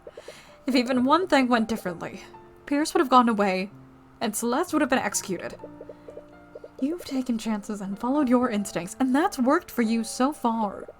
But what if it's not enough? What if the system is too corrupt for you to fight against next time? With the Eye Taker's help, you'll never have to worry about that again. If I had accepted his help sooner, I could have saved your mother. So what's it gonna be, kid? You already know what happened to that Steelwind brat. So I don't need to tell you what'll happen to you if you don't play ball. Wait! No. What? Maybe you're right. Maybe I can't always win against the nobility unless I play dirty like they do. But this is wrong. Tyrion. I'm not going to compromise my principles. Not even for you, Ms. Tamora. Sorry to hear you say that, kid. I really am. With one motion of his hand, every mercenary in the room draws their weapon. Please, you don't have to do this. Whatever conviction you had before is slowly fading. You should never have entered this place. You knew something was off! There were about a dozen mercenaries here, and there's even more guarding the way out. You're nowhere near as physically strong as Celeste, but maybe you can make a break for it if you get lucky. Oh, yeah, I was like, she's probably just here. She is. No. Hey, girl. Celeste? What the? How'd you get in here? My whole job is keeping this high safe. Do you honestly think I just let you take him to an undisclosed location? A secondary location? You thought I was going to let you take him to a secondary location? What the fuck? It doesn't matter. As if one girl will make a difference. Well, what are you all waiting for? Is that really her? Upon seeing Celeste, the mercenaries cautiously take a step back. No one wants to make the first move. This monstrous aura, it has to be her. What the hell are you doing? You have her surrounded. Despite his command, no one takes a step forward. Look, let's all just sit down and talk about this rationally. Perhaps a different warrant. A different warrant, girl? Ugh. Perhaps a different approach is warranted here, Father. What? Could I have the opportunity to speak with Mr. Cuthbert? I believe I can make him see things our way. I'm sorry, sweetie, but I just can't. Girl is glitching her own dad. She's glitching her own father. I mean, it might not even be her father, but she's glitching her dad. I think she might be something older, but if that is her dad, she's glitching her dad. Well, you've never been wrong before. I'll leave them to you, love. Shall we go, you two? Celeste silently watches Eris with her sword drawn, but unlike the mercenaries, Eris seems unmoved. She merely walks past her and out the exit. You and Celeste exchange glances and follow after her. Everyone left, like, right before a ton of plot shit happened, which sucks for them.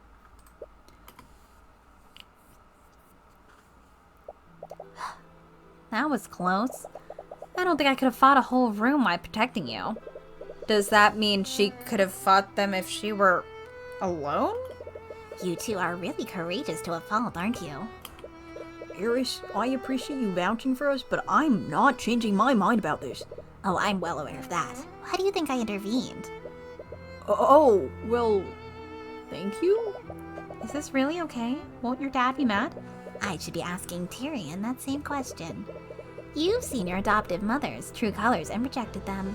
How are you, the two of you, going to move forward? She's not my... Isn't she, though? She lost any right to deny it the moment she took it upon herself to raise you. She only did it because I asked her to. It wasn't her choice. Oh, but it was. How old were you when your real mother was executed? 10 years old? Eris! Back then you barely knew Tamora. It would be a stretch to even call her a family friend. She was the adult in that situation, and what did she do? She fed you anger and hatred for the nobility instead of allowing you to process your grief healthily. Tamora took you away from your only friends and isolated you from society. She even homeschooled you, didn't she? That's... As a result, you never formed any other relationships. You made your first close friend at the age of 20, and she was your client. Don't you think that's a bit sad? She isolated you because she wanted to use you. That's not true. That's not why she... From what I've seen today, you clearly have no idea who Tamora is. Even with the Eye of Horus, you're clearly a terrible judge of character. Eris, you're going too far. To save you from more heartache, let me give you one last piece of advice. Eris leans in really close to you and begins to whisper in your ear. Do you honestly think Celeste will ever love you? What? I'm sure you understand now. Tamora can only afford to pay her exorbitant salary because of my father. You've already burned that bridge, so where do you think the Crimson Demon will go when you can't afford her services anymore? No, she's not. With Flintheart dead, she has to worry about her mother. Do you think she has the luxury of playing around with you for free? Or did you actually think that she enjoys spending time with you? Tyrion, you have to look at this rationally. Any support or affection she's given you has only been to keep you as an employer. You seem to know a lot about these things. Oh wait, right, this is a dumb... Why are you doing this? Because I want to finally break you. I'm just trying to keep you from getting hurt. It may seem cruel, but you have to be realistic about these things, said the 16-year-old supposedly. You trusted Tamora, and she betrayed you. Try not to make the same mistake twice. Celeste didn't hear anything she said. but she seems to notice how it's affecting you. Eris, that's enough! My apologies. I've been told that I've been too blunt sometimes, but I do hope you'll think about what I said. Anyways, the trial should be starting soon. We should make our way back to the courthouse. I am genuinely curious to see how this trial ends. Hey, Tyrion, are you okay? What did she say to you? She reaches for your hand, but you instinctively You instinctively yank it away from hers. Tyrion? Sorry, I didn't mean to. I'm okay. Really. Okay? Is he mad at me? You can think about everything else later, but for now, you know what you need to do. You need to convict Beatrice Frege. Oh boy, that was a lot. That was a lot. Holy shit. Oh my god. Kinda loved that.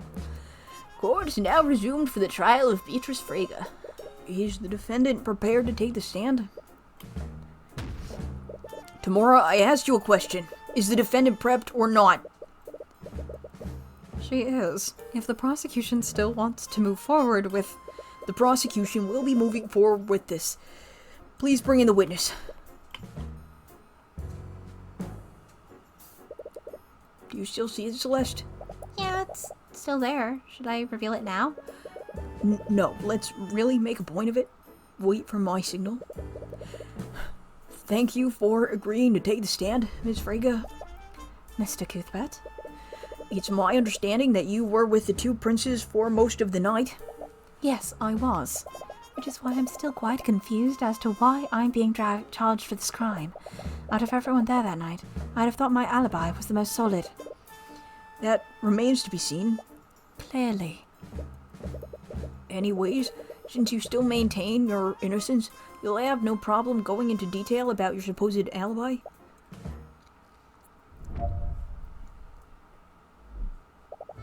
As you know, I was with Crown Prince Asta and Prince Alaric for most of the ball. I went there after meeting with my father, and I remained with them until I was arrested for his murder. Lord Steelwind and the King's Guard kept watch over me for the entire night as well. I neither had the means nor the opportunity to steal the Sword of Spell Eating and break into my father's study to murder him. Objection!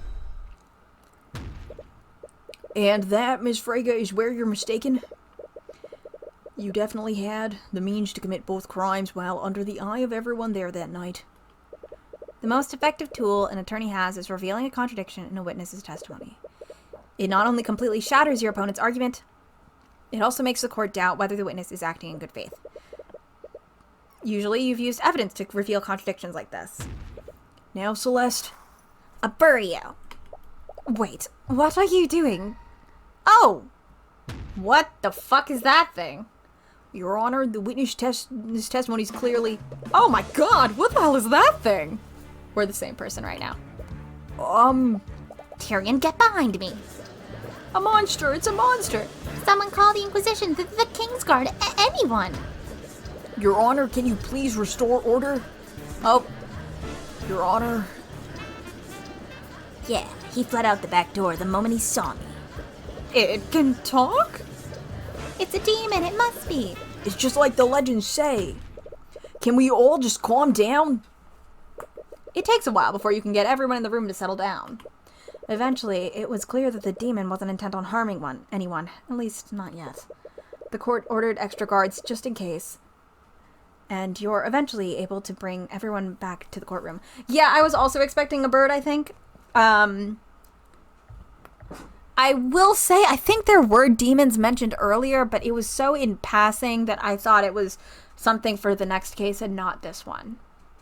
But, I mean... Mr. Cuthbert, what is the meaning of this? Sorry, I didn't know it was a... Actually, what are you? Are you a demon? Why, yes, I am a demon. Demons actually exist? I thought they were only a legend. Your Honor, not only do demons exist, the defendant has made one into her familiar. She's only blind in the literal sense. She's constantly looking through the eyes of her familiar to see. And? What do you mean, and? It's pretty obvious that making a pact with a demon is incriminating by itself. Tell me, Your Honor, do the laws of Wyvern Guard prohibit entering in accord with a demon? They don't, but... Then my client has committed no crime. Even so, I really would have preferred not revealing Marinath like that. Marinath? Is that your name? It's what most people call me. Marinath. Marinath? Demonic familiar. Whatever. It's too late for me to be trying to figure out a pronunciation. I suppose you have a good point, Tamora. Having a demon as your familiar isn't technically illegal. However, this does prove that the defendant had a way to commit the murder all while under the eye of everyone in the ballroom. She could have sent Marinath upstairs to the gallery and then had him steal the sword of spell eating. After that, they would have just needed to traverse the vents into William's study, just like Eugene did that night. The fact that her familiar is a demon proves that she couldn't have done that. What do you mean? You saw how everyone reacted when they saw Marinath's form. A monkey may have raised some eyebrows, but someone surely would have reported Marinath if they saw him. Tamora, your client is a master of illusion magic? Can I assume that we'll find invisibility in her spell compendium? You might. And with that connection granted by familial bond, she could have cast the spell on him regardless of where each of them was. I'll admit that my client does know how to cast invisibility, but your theory raises another question. Could my client continue casting it unnoticed? Continue casting it? You'll understand once I go over the order of events that night. At an unknown time, someone stole the Sword of Spell Eating from the Heraldson's gallery. Due to the timing of this, I'll admit it would have been logically inconsistent if my client was the thief. However, sometimes later, my client met with the Crown Prince and was watched closely by the King's Guard. From witness accounts, including yours, we know that this happened at 12:45 a.m., and since this time, my client didn't leave the King's Guard's sight. It was around this time that William Frege retreated into his study and locked the door. He made a point of telling everyone that he didn't want to be disturbed. Then at 1:03 a.m., Lord Haraldson finally discovered that the sword had been stolen. He reported the theft to the King's Guard and they activated the lockdown system. Shortly after the report, Lady Frege tried to speak with her father about the theft. William Frege reiterated that he did not want to be disturbed. Lady saw his face, and there weren't any traces of illusion directly on his body. This means that William Frege was still alive at this time. Unbeknownst to everyone at the time, William Frege was attacked by the murderer at 3:12 a.m. This is confirmed not only by Jan Hughes' testimony, but also by the autopsy report. Then, at 3:26 a.m., the King's Guard found the Sword of Spell Eating in my client's old room. The King's Guard tried to arrest my client for this, but the Crown Prince told them to stand down. Finally, at 3:36 a.m., the lockdown was lifted. Jan Hughes reported what he heard, and that's when the Inquisition and the King's Guard discovered the body. The theft must have happened before 1:23 a.m. I did not mean to click that. When it was actually reported, in order to keep Marinath concealed at every step, my client would have needed to keep him invisible from 1:03 a.m. to 3:12 a.m. Not only that, she needed Marinath to wield the Sword of Spell Eating to ignore the effects of the anti-magic field. This means that he would have needed to be invisible for more than an hour. What's your point? My point is that invisibility has a duration of 1 hour. I'll admit that my client could have cast invisibility before she met with the Crown Prince, but if she wanted to keep Marinath invisible, she would have needed to recast the spell at some point that night. As you know, my client couldn't have done so during that night without the King's Guard noticing it. Your logic makes sense, but that can only mean that the defendant refreshed the visibility right in front of everyone watching. In front of the entire King's Guard, 2 princes, and Lucio Steelwind. As unlikely as it is, that's the only conclusion I can come to. I had a feeling you'd say that, which is why we have a witness who can confirm that Beatrice didn't perform any magic that night. A witness? Your Honor, the defense would like to call Prince Alaric to the stand. Why wouldn't they call the older prince? Alaric is like 10. Why can't we call Aster? Like, Aster's older. Like, his testimony would just be much more reliable than that of a small child, is all I'm saying. I see. He would have certainly been close enough to notice the defendant casting magic, but... Me right now. But wouldn't the Crown Prince's testimony be more suitable? Are you trying to say Prince Alaric is unqualified to give proper testimony, Your Honor? Of course he's saying that. The kid is 7 years old.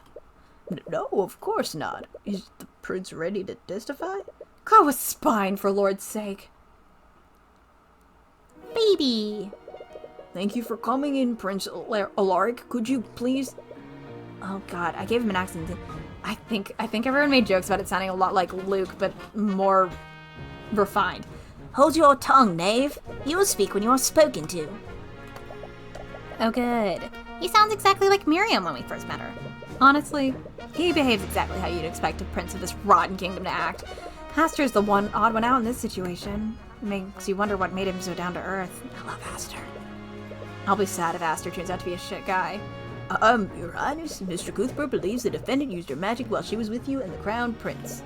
I already gave my statement to the investigators. This man dares to question my testimony. Yes, he said it, not me. Wow, the judge didn't even think twice about throwing you under. But very well, if my testimony is required to strike down these redundant accusations, I will bestow it upon you. Redundant? Don't you mean ridiculous? Mr. Cuthbert, do not dare to suppose what His Highness really means. His boots must be shining from all that licking you're doing. What was that? Nothing! Nothing. Oh my god. You think Lady Frege casts magic right in front of me? Don't be a serf. She was under the careful watch of the Kingsguard, my brother, and Lord Steelwind. We conversed for the whole night, and I didn't see her cast any magic. She's been through so much over the last few years, all because of her horrid father. She'd never do something like this. You and Lady Steelwind are just jealous. He seems really convinced he didn't see anything. You doubt he's intentionally lying. Celeste, usually when you cast detect magic, I can see magic energies overlaying your eyes. Yeah, there's always a visible magical effect on the target when I cast a spell. Oh god. But Marinath was probably in another room. The Kingsguard wouldn't see the initial magical effect of invisibility. Even if there wasn't a visible effect in that room, she still would have needed to say the incantation and perform the gesture with her hands. Right, like how you shout Imperio Arcanum every time you scan the crime scene. I don't shout it. Anyway, she must have done the incantation and gesture at some point during the night. Did she ever get an opportunity to conceal herself to do so?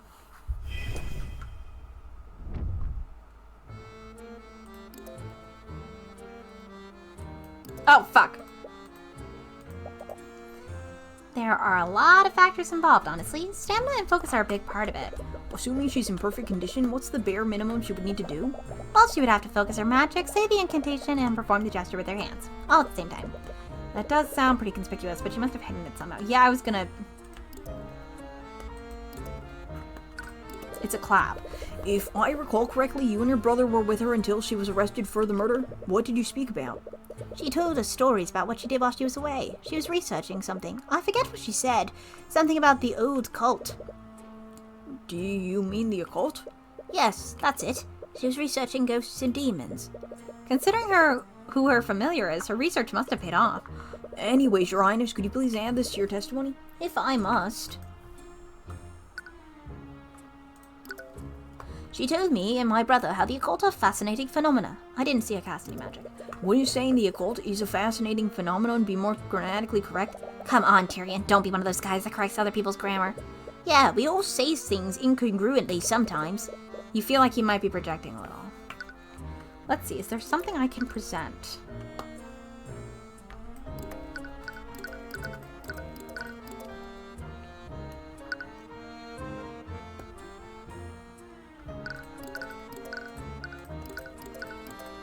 Occultare. Oh, occultare. Boo. Objection! To cast a spell, a mage needs to speak an incantation, but there's nothing that says you can't say anything before or after it. Your Highness, according to your testimony, the defendant told you that the occult are a fascinating phenomenon. I love a loophole. Is that exactly what she said, word for word? Yes, the stories she told us were quite interesting. They really struck a chord with me. I see. Well, even if they were interesting, your testimony proves that she did cast the invisibility spell that night. Are you deaf? I already told you. No one heard us say any incantations, nor did they see her perform any gestures. Unfortunately, your testimony proves the contrary. Beatrice Frege said an incantation and performed a gesture right in front of you, all without anyone even knowing it. What? Your Highness, I combined voices. Your Highness, there are 2 components required to cast invisibility. First, the caster must speak the incantation Occultare and clap both of their hands together. As I'm sure you noticed, the defendant has a habit of clapping both her hands to calm herself. Now that I think of it, that habit must have come from constantly casting the spell. The defendant requires Malvernath to see, so she must constantly cast invisibility to keep him invisible. Cuthbert? Not her voice. Cuthbert, you may have an explanation for how she hid the gesture, but she still would have needed to speak the incantation. However, she did speak the incantation. The witness's testimony proves it. What are you talking about? I never said that she spoke any incantation. Your Highness, the incantation for invisibility is Occultare. Now recall what you said in your testimony. She said the Occultare fascinating phenomena. The pronunciation of that one phrase is identical to the incantation. I see, so she hid the incantation in her conversation. And because her target was a creature that was outside of the ballroom, no one saw the magical effects. This means that Marnath had the means to murder William Frege, just as Eugene did. Having the means is completely different from actually having done it, Cuthbert. Very few people had the ability to shatter the display case to steal the Sword of Spell Eating, and even fewer people had a familiar small enough to traverse the vents.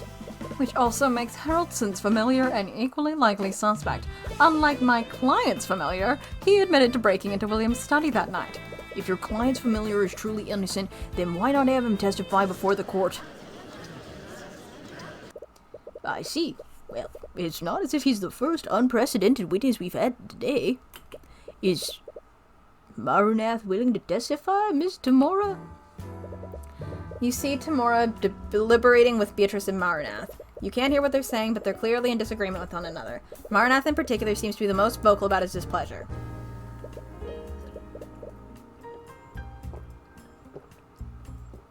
Your Honor, unfortunately, Marnath is unwilling to testify.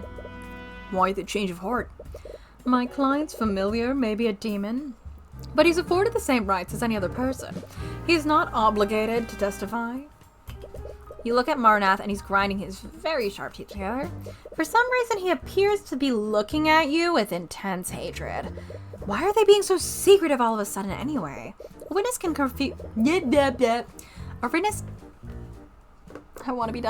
A witness can refuse to testify to avoid incriminating themselves, but a refusal to testify is suspicious in and of itself. Tamora had no issues with Beatrice taking the stand earlier, so why would she change her tune when it comes to Marnath?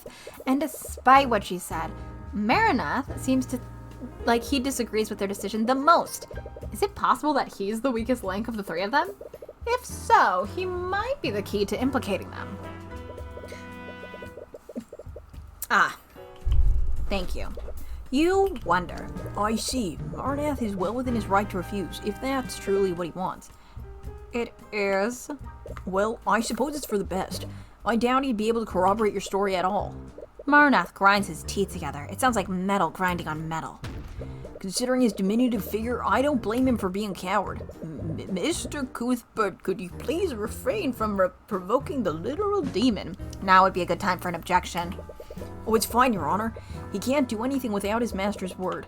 And between him and the defendant, it's clear that Beatrice is the brains of the operation. Shut your filthy celestial mouth. Marnath, what are you doing? I will not stand here and be insulted by a bloody heavensborn. What is a heavensborn? Heavensborn? I'm still within my... Are we an angel?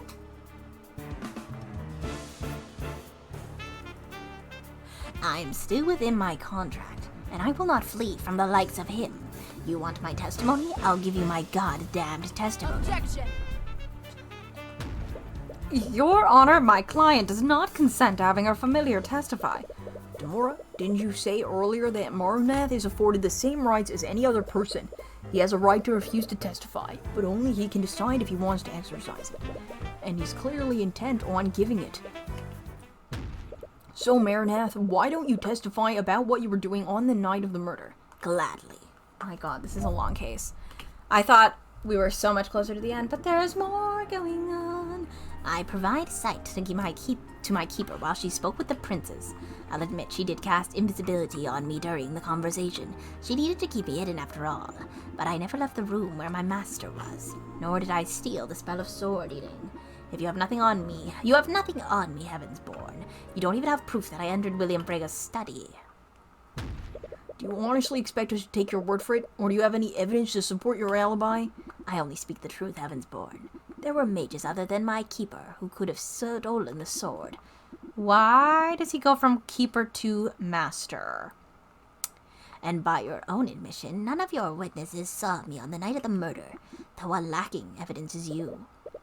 He has a point. You still need definitive proof that ties him to the murder. Presenting contradicting evidence might not be possible. However, he's clearly lying in his testimony, and there's something strange about the way he's speaking. Why is he pausing so much? You're not seeing any thoughts through the eye, but perhaps you could try to interpret the meaning of his words. Let's go to the one that's master.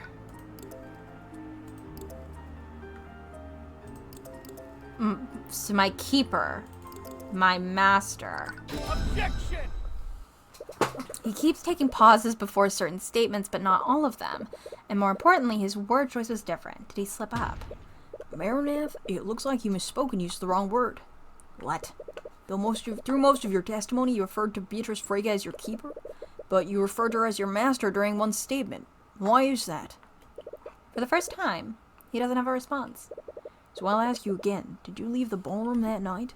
I didn't leave the room where my master was. He's using the word master again, even though you pointed it out. Why isn't he correcting it? Does that mean he's intentionally using that term? If so, why? Why is Marnath using the term master? There has to be a reason why. Beatrice is not. Okay, if you take his words at face value, the master he's referring to isn't Beatrice. And if Beatrice isn't his master, then his statement, "I never left the room where my master was," would technically be true. But why even bother making that distinction? He clearly has no moral hang-ups about committing murder. He could have just lied. Why wouldn't Marnath simply lie? Demons apparently pride themselves on tricking and corrupting humans. He has fairy laws, he can't lie. So why wouldn't he just lie in his testimony? Demons are are not able to lie. No, it can't be. Demons are clearly different from humans, but would they seriously have a limitation like this? It would explain why Beatrice and Tamara were so opposed to having him testify. There's only one way to know for sure. Witness, can you repeat the following statement for me? Tyrion Cuthbert's hair is green. What kind of ridiculous request is that? Another pause. I'm afraid I must agree, Mr. Cuthbert. Please don't waste our time. I'm just conducting a little experiment, Your Honor. So I'll ask you again, Marnath. Say the following phrase. Tyrion Cuthbert's hair is green. Your Honor, Cuthbert is clearly making trivial requests to stall for time. His request is not worth a response from the witness. That's not what I'm doing, Tamora, and I think you know that. Marnath, we truly don't know much about demons aside from the stories told in myths. So, is it possible that demons are physically unable to lie? Damn it. I'm sorry, Mr. Cuthbert, that seems quite ridiculous. Why wouldn't the witness be capable of lying? I genuinely don't know, Your Honor, but his testimony speaks for itself. He can easily refute it by granting my request. Say Tyrion Cuthbert's hair is green, witness. You said it yourself. Tyrion Cuthbert's hair is green. That's not what I asked for, witness. Repeat the statement I told you word for word. Nothing after or before it. Objection. Your Honor, the prosecution's argument is absurd. The witness is not obligated to fulfill such an outrageous request. I might be compelled to agree with you, Mr. Mora. If the witness weren't clearly avoiding fulfilling that request? Well, we're all waiting, Marnath. You can easily prove me wrong by repeating my statement plainly. Ah, you filthy heavensborn. Say it, Marnath. Tyrion Cuthbert's. Cuthbert's hair is blonde. Whisper, whisper, whisper, whisper. Technically, it's dirty blonde. Oh my god, don't be pedantic. Oh, shut up. Is Mr. Cuthbert correct, Marnath? Are you actually unable to lie? I think his silence speaks for itself, Your Honor. Remarkable, I would never imagined. And with that, proving my case becomes a much simpler matter. Marnath, did you murder William Frege? I'm sure you understand, witness, under these circumstances, staying silent is basically an admission of guilt. You have no reason to stay quiet, Marnath. Tell him the truth. Lady Beatrice, what are you... I believe it's time to come clean. Don't you, Marnath? I see, so that's your play. Don't think you can just stall for time, Miss Frege. Marnath has no choice but to answer the question. Do it, Marnath. Tell the court the truth.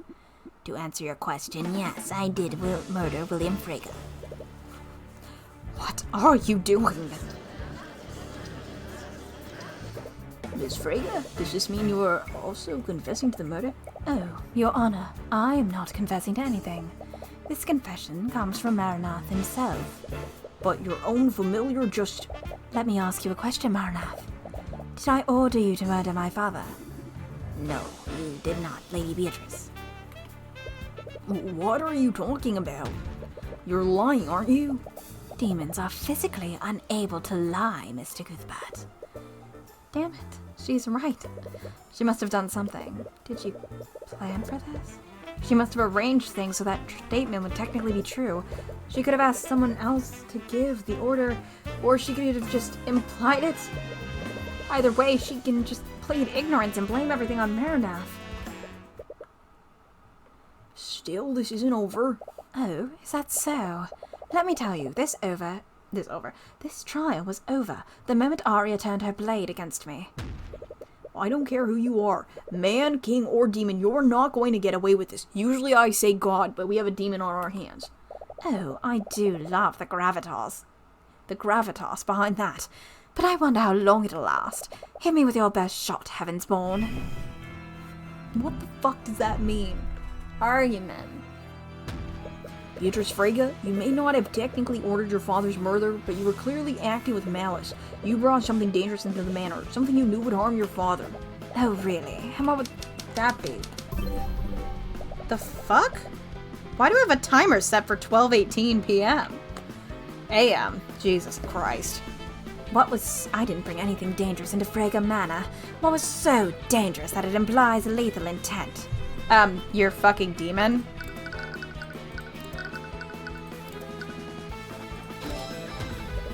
You brought Marnath into the Frege Manor that night. You were clearly planning to murder your father from the start. How? I require Marnath to see. That does not imply lethal intent. But you brought a demon to that house, and as a result, your father was killed. That's hardly an innocent mistake. My client specifically asked her father if familiars are allowed. We even received a written legal confirmation beforehand. But he couldn't have possibly expected her to bring in a demon. He didn't specify not to do this. The presence of Marnath did not break any of his rules nor any laws made by the kingdom. Right you are, Tamora. I can hardly be blamed if my familiar acts without my knowledge. How can you be blameless in Marnath's actions? He's your familiar. By the same logic, shouldn't we also blame Lord Haraldson for the actions of his pet monkey? If I recall, he broke into the study, tampered with the crime scene, and then left my father's body without reporting it. That's... Marnath and Eugene are intelligent and sentient creatures. They have their own autonomy. Their keepers aren't legally responsible for their actions. Damn it. She's playing devil's advocate, but You suppose that's fitting for her. But you still cast invisibility to keep Marnath hidden that night. Mr. Cuthbert, I always cast invisibility on Marnath. I can't very well let people see him. Face it, Mr. Cuthbert, you have nothing on me. I did not commit any crimes during the Lord's Ball. Every crime related to the murder was committed by Marina.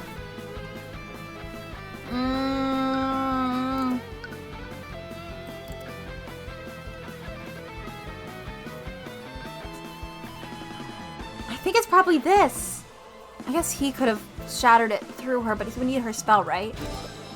Beatrice? Yes, okay, there we go. Marinath required her pivot magic to break the wards guarding the ward of spell eating. You may be able to explain why you cast invisibility that night, but you can't explain why you cast an evocation spell powerful enough to shatter that display case. Oh, that. I'd almost forgotten. I plead guilty. What? To the charge of grand theft, I mean. I ordered Marinath to help me steal the artifact so I could sell it on the black market. I would never have imagined he'd use it to murder my father. Right. It doesn't matter if she's found guilty of stealing the sword. The Slayer rule only takes effect if she's found to be responsible for her father's death. Damn it, is there seriously nothing you can do? Marinath will take the fall on Beatrice's behalf. Marinath, the sentence for first-degree murder is death. Are you really willing to die for your keeper's crimes? It's not too late, you can still, that's not gonna work. That does not, we're going with threaten. Fuck this. Marinath, the sentence for first-degree murder is death. Are you really willing to die for your creeper's crime? Creeper, what is happening? Your keeper's crime? Oh, you stupid Heavensworth. Heavensborn. Demons never truly die. When our bodies are destroyed, we return to the abyssal halls. Well, if I were to die in accordance with your laws, I would only return to my plane unharmed. What? Even if I could die, a fate much worse than death awaits me if I fail. Ugh. Those three are a pain to argue against when they're together. You can't break Beatrice's confidence at all. So, do we have anything else, Mr. Cuthbert? I didn't think so. Your Honor, it appears we found the true culprit. I can't believe you killed my father, Marinath. I'm so cross with you. I should give my apologies. I won't do it again. Don't worry, I forgive you. Now then, is there any reason why this trial hasn't ended already? Your Honor. Come on, don't you have anything else? There is one thing? Damn it, not again! Oh, is that all you can do now? Glare at me. What? Marinath, what did you just do? I've been watching him. He's been using an old celestial trick, but it's weak. Your why did I say, like, act surprised about him being a possible quote-unquote angel or, like, god, related to a god or something? They literally call his eyes the Eye of Horus. Like, the Eye of Horus. Hello, 600 IB. Thank you so much for following. Like, duh, it would be related to the gods. I don't know why that, like, no shit. Obviously. It looks like that was your last piece, Cuthbert. No. This can't be how it ends, not after you've come this far. What is it you like to say in these situations? Checkmate, Cuthbert. Well, I have to say this is one of the more eventful trials I've overseen. It was many things, if not enlightening. But I suppose it ended all the same. Come on, think of something. Anything. While I find the defendant's actions quite suspect, I must agree with their argument. Aside from the theft of Lord Haroldson's exhibit, none of Miss Frega's actions that night are illegal under Wyvengard law. And there's no proof that the defendant is responsible for her familiar's actions. With these revelations, I see no room for debate. We will be taking a brief recess. I will announce my verdict once we return. Damn it. Is this seriously how it's going to end? After everything you've gone through to get here? Oh, hi, Mom! This world is bleak, merciless, and unforgiving, but I've seen you. I know how bright the light is within you. Within you is, it's fine. Use my eyes. Peer beyond the divine gate as I once did. Marinath called you a Heavensborn. And your mother told you there's a light within you. You have no idea what that means. What even is the Divine Gate? Why do you have the Eye of Horus? Why are you able to read people's minds? You've been so lost lately, but you thought you finally figured out who you're supposed to be. But all of this, everything you've been working towards, it was all a lie. You've spent your whole life trying to be like Miss Tamora. But is she even like her? No. She just wanted to raise you into a tool for the Eye Taker. She was never your guardian. She was never your mother. Your real mother died years ago. Was Eris right? Is everyone in your life just trying to use you? Looking back on it, you've had no idea what to do with yourself since your mother died. You've just been making mistake after mistake. Leaving Aranax, trusting Tamora, becoming an attorney. You've always just done as you're told. You never once made a path for yourself. But you saved Celeste, and Wallace, and Dracogen, all when no one else would stand up for them. Was helping them a mistake? You fought for a dream that doesn't exist, but that doesn't mean that you can't make it real. It's true that you followed Tamora's lead, but you've always done what you thought was right above everything else. Anything else, oops. You wouldn't have stood up to that criminal if you truly didn't know right from wrong, and you wouldn't be standing here if you'd just done as you were told. What do I do? I'm not going to tell you that. You already know the answer. You've always known the answer. You take a deep breath and relax your thoughts. How do you prove that that Beatrice ordered Maranath? Situations can seem hopeless sometimes, but there is always a way to win in the end.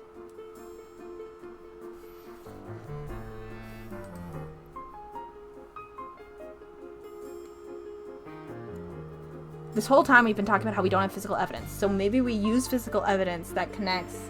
Maybe it's literally as easy as we use physical evidence that connects the two of them?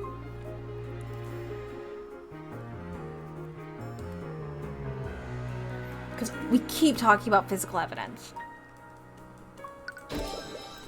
Fuck yeah.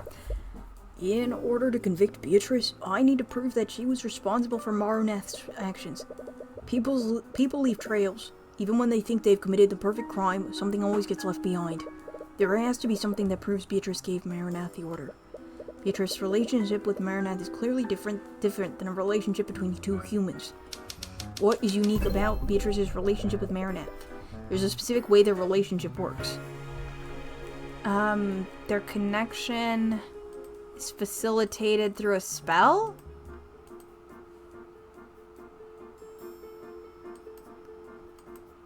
Why is this capitalized?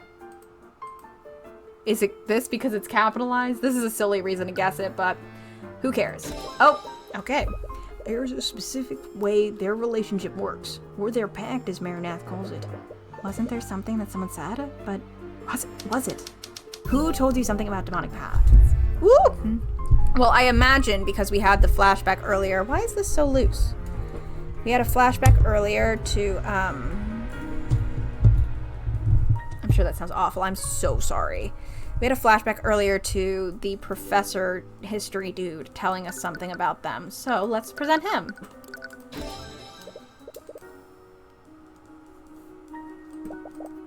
Yes. That's right. Beatrice must have made a blood contract with him. A legally binding document like that must describe how their relationship works. LaFay, I did tell you that Beatrice would never trust someone she couldn't control. So she would only put herself in a situation where she had full control over Maranath's actions. But it's not as if they'll ever show it to me. It will be a tall order to even prove that blood contracts even exist. I guess you have a point. But if you ask me, I think you've done a wonderful job so far. So just this once, let me guide you the rest of the way. What? Tyrion? Your eyes don't actually read minds. They give you the means to reveal truths that are being concealed. You can pull the truth out of anyone, and everything, anything. The truth? So, say it together with me. Marinath, dweller of Avernus. Wait, what are you doing? By the Eye of Horus, I issue upon you a divine edict. Release thy guards and manifest your blood contract with Beatrice Frege. Okay. Beatrice's blood contract has been added to your notes. It's a legal document written in blood. It's also 50 pages long. Luckily, you somehow know the excerpt of the exact section you need. Marinath is prohibited from killing or injuring any and all humans. Beatrice Frege can designate individuals that are exempt from this rule, and exempted individuals will only remain so for 24 hours. After that, Marinath cannot harm them unless told otherwise. You did it. But how? Was that really your... No, that's not important right now. She gave you what you needed. The rest is up to you. What in the nine hells was that?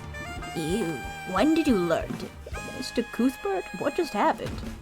Your Honor, I just made the witness manifest their blood contract? You did what? Blood contract? You can think of it as a legally binding document. It lays out the terms of the pact between Beatrice Frege and her familiar. Incredible. Where did you learn to do such a thing? The library? Wow. To think our kingdom had access to such knowledge. Yeah, I'm not buying it. How did you really find out how to do that? It's a long story. You're not sure if she'd believe you even if you told her. Anyways, the defense's argument is such. Marinath was acting alone and the defendant is not to blame for his actions that night. However, take a look at page 7 of this blood contract. It specifies that Marinath is prohibited from killing any and all humans. There's only one scenario in which he can do so, and that's when Beatrice Frege designates someone to be exempt from this rule. You. Beatrice Frege, you didn't directly order Marinath to kill your father, but you implied it by telling Marinath that he could kill him. Not only that, you did so within the 24 hours of the Lord's Ball. Your intent was clear, and brought Marinath into the Frege manor with full knowledge that he could and would kill William Frege. And that is checkmate. Oh my god. This was a lot. This case was a lot. Holy shit. And just when I thought the surprises were over, but in the end we arrived at the truth. I suppose I can't disagree with that. What do you have to say for yourself, Lady Frege? Do not call me that. It's almost funny that you hate your name that much. Your entire plan depended on your claim for the Frege estate. Do you have any idea what you've just cost me? Everything has been ruined because of you. Why should I care? You're just another noble, trying to steal power for yourself. Don't you dare lump me in with those tyrants. We wouldn't have just liberated House Frege. We would have liberated everyone. Miriam, Leify, Arya, even Asta. Our system is broken. The only way you can fix it is by burning it down from the inside. As long as King Olivier sits upon the throne, this suffering will only continue. Lady Frege. As the prosecutor, I should warn you. You don't want to add treason to your list of crimes, even though you'd like to see the king's oust as much as she does. It doesn't matter. I'm done either way. Heavensborn, look at page 46 of the blood contract.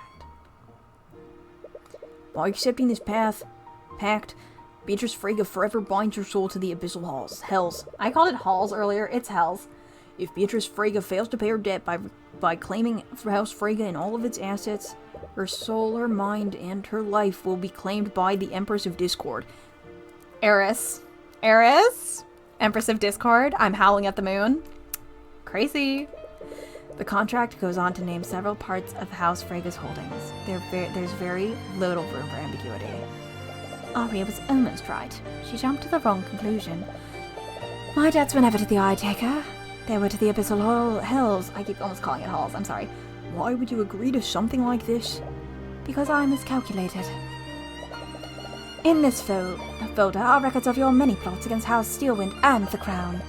It would be a shame if this information fell into their hands. You think this feeble attempt at blackmail will frighten me? I've dealt with far more formidable adversaries than you. There's nothing I can't solve with House Frege's resources. What are you talking about? Lucio Steelwind isn't the type of person you can just buy. It's clear your time away has taught you nothing. Everyone can be bought. Before I left, he controlled every aspect of my life. I saw him as this unstoppable, tyrannical force, but I never never even considered one possibility. That William Frege was a sheltered moron. You honestly thought he could pay off Lucio Steelwind? Anyone who's met him would know that would never work. I could have sent this information to now Steelwind and the king. But I was running out of time. I needed to inherit House Frega as soon as I could. I felt trapped. I felt angry. I just wanted something to change. Something about this feels wrong. Something deep inside you was crying out in anger. A blood contract is still a legal contract, isn't it? What? If it's a contract, we can dispute it. We can find some kind of loophole to get you out of it. What? Try redeeming the enemy you just defeated? You really are Heavensborn. I'm sorry, Mr. Cuthbert, but I won't accept your help. What? Why? We can at least try, right? Did you seriously come this far just so you could die? To dispute a blood contract is to bet your own soul. If you fail to render it null, your soul will be dragged to hell alongside hers. Even your divine blood won't save you from that fate. But still, I can't just... You've beaten me, Mr. Cuthbert. I don't want to drag anyone else down with me anymore. Not you. Not Leafy. Not Miriam. Despite everything, I still have my dignity. I believe there's no further need to prolong this trial. Bailiff, please escort Lady Frega and her familiar to a holding cell. I'll be passing my verdict shortly. Jesus Christ. Hey, are you okay? Yeah, as okay as I can be. You still feel uneasy about how things turned out. It doesn't quite feel like the victory you were hoping for. You fought against the demons, and you can't help but feel like you lost. Cuthbert, we need to talk. What's done is done, but the boss isn't going to take kindly to what you've done today. I know it's a long shot, but maybe if you talk to him, he'll... No! Cuthbert, this is serious. He's going to send people after you, dangerous people. You can't just ignore this. This combo sucks. It's good. This is a good conversation. And it sucks. You know? I love when a conversation sucks. Please, just listen to me and... Shut up. Tyrion? How could you do this? How could you work with criminals? Cuthbert, Everything you told me, all those ideals about protecting the weak, it was all a lie. Everything Commander White said about you is true, isn't it? I'm just trying to... I don't want your help. As you yell at her, your voice echoes throughout the lobby. Several of the people nearby turn silent. I gave up everything for you. My childhood, my home, my happiness. I left it all behind to chase the ideal that you told me you were fighting for. But it was never real, was it? You made me throw away everything, all over a goddamned lie? But I'll make it real, and I'll do it without you. Tyrion, As she reaches her hand out to you, you step away from her. You never cared about me, did you? All you cared about was using the Ivors. That's not... Shut up, I don't want to hear any more of your damn lies. Go away, get the hell away from me. I'm about to finish, Nate. I'm at the end of the case. I never want to see you again. She's gonna die. She's gonna die. She's gonna die in the next case, isn't she? This is gonna suck. Without a word, she walks away from you. Tyrion? She reaches out her hand to hold yours again, but she hesitates this time.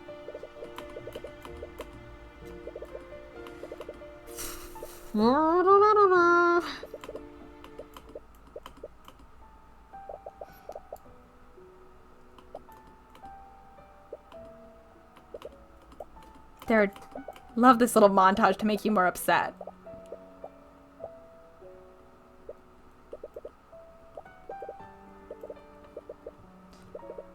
I'm so hungry. As she hesitates to hold your hand, you reach out and grasp it. She smiles as you take hold of it. She seemed glad you didn't pull away this time. Without thinking, you pull her into a hug. Huh? Sorry, I just really need this right now. Should I stop? No, it's just... people are staring at us. Who cares what they think? They're nobles. They're going to hate us no matter what we do. You're still unsure of what you're going to do next, but perhaps you don't need to, even if tomorrow's ideal was a lie. Hey, Celeste. There's been something I've been wanting to tell you about. Oh, what is it? It's hard to explain, really. I don't even know where to begin. But it's about an ability I have. I call it the Eye of Horus. Even if that ideal was a lie, you have the power to make it real. And even if you can't trust Tamora anymore, you have people in your life that you can trust. Just don't trust Eris. Just don't trust Eris. Episode end. Whoo, boy. That was like, oh. What a fine mess this is. That kid has completely and utterly ruined everything. As much as Tamora hates it, we're gonna need to put him in the ground. I don't think that will be necessary. Sorry, love. I know you're fond of him, but I can't let an insult like this go unanswered. He's going to have to pay the price. I think you've understood me, Father. I knew he wasn't her real dad. I meant this facade is no longer necessary. What the hell? Is something wrong, Father? What the hell are you? You look nothing like my daughter, so why? It happened centuries ago, I believe. Your great ancestor hated the monarchy and needed a weapon to fight the mages of the noble houses. So he made a pact with me. What are you talking about? But things didn't turn out like he wanted, I'm afraid.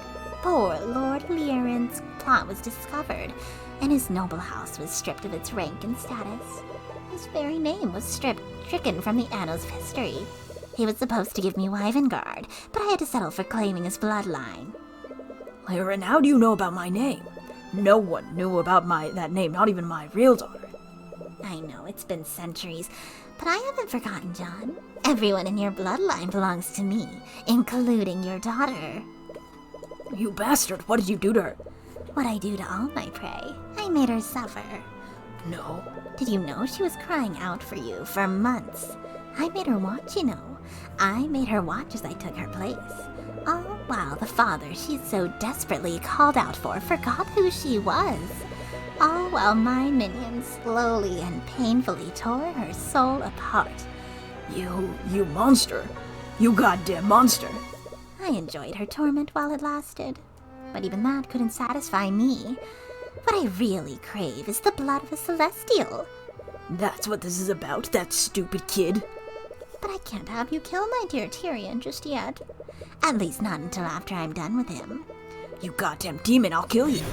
This man is your enemy. Your life's goal is and always has been to exact revenge on him. What the hell are you talking about? I lost everything because of you. They kicked me out of the Inquisition because of your false testimony. What? Let go of me. You killed my entire family. I won't let you get away with this. What are you talking about? I didn't do anything. Hey, isn't that the noble who killed all those children? I heard he got released by paying off the judge. What are you talking about? Get away from me. Don't lie to us. We know what you did. No, stay away from me. Ah! Whatever. I don't like doing screaming, especially when it's so late at night. We've finally entered the final act, my dearest Tyrion. And from what I've seen, I think I know exactly how I'm going to break you. I hope you're just as excited as I am. She's so normal. Aw, thank you, Nate. That's really sweet. So, that was so much, and that was a long stream. I'm gonna actually have to go message Hannah and be like, you're gonna need to watch that VOD. I liked that case, actually. It had a lot going on, and sometimes a little bit too much, but I did enjoy that. Oh, there's no voice acting in this game aside from 2 sections, but thank you, that's very sweet. So, that was a lot. I'm excited to start the last case. I'm pretty sure it's the last case. Let me check. Yeah. The Attorney of the Arcane is the last case. I'm very excited. Ooh. So, on Thursday, we're starting the last Zero Escape game, Game 3. Zero Time Dilemma. We're going to Mars. We're not, but we are. But we're not. On Friday, I believe Ronnie and I are going to be streaming AA4. I would really like to finish it because I think we're going to try to start AAI as soon as basically it comes out. And then next Monday, we'll be back here. Wow. And we'll be starting the last case. And there was so much in this to unpack. And I'm excited too. So thank you all for coming. Thanks for hanging out with me for an absurdly long stream. I will get back to uploading VODs again. It happens when it happens, basically. But thank you all. I had a good time. I had a great time. I need to see if I can find something to eat really, really, really quick because it is 1 in the fucking morning and I'm starving because I kind of skipped dinner because I wasn't feeling good. So, have a good week. Hydrate. Get some sleep. I hope you have a good day and night and all that stuff. And I will talk to you all later. And, yeah. Goodbye.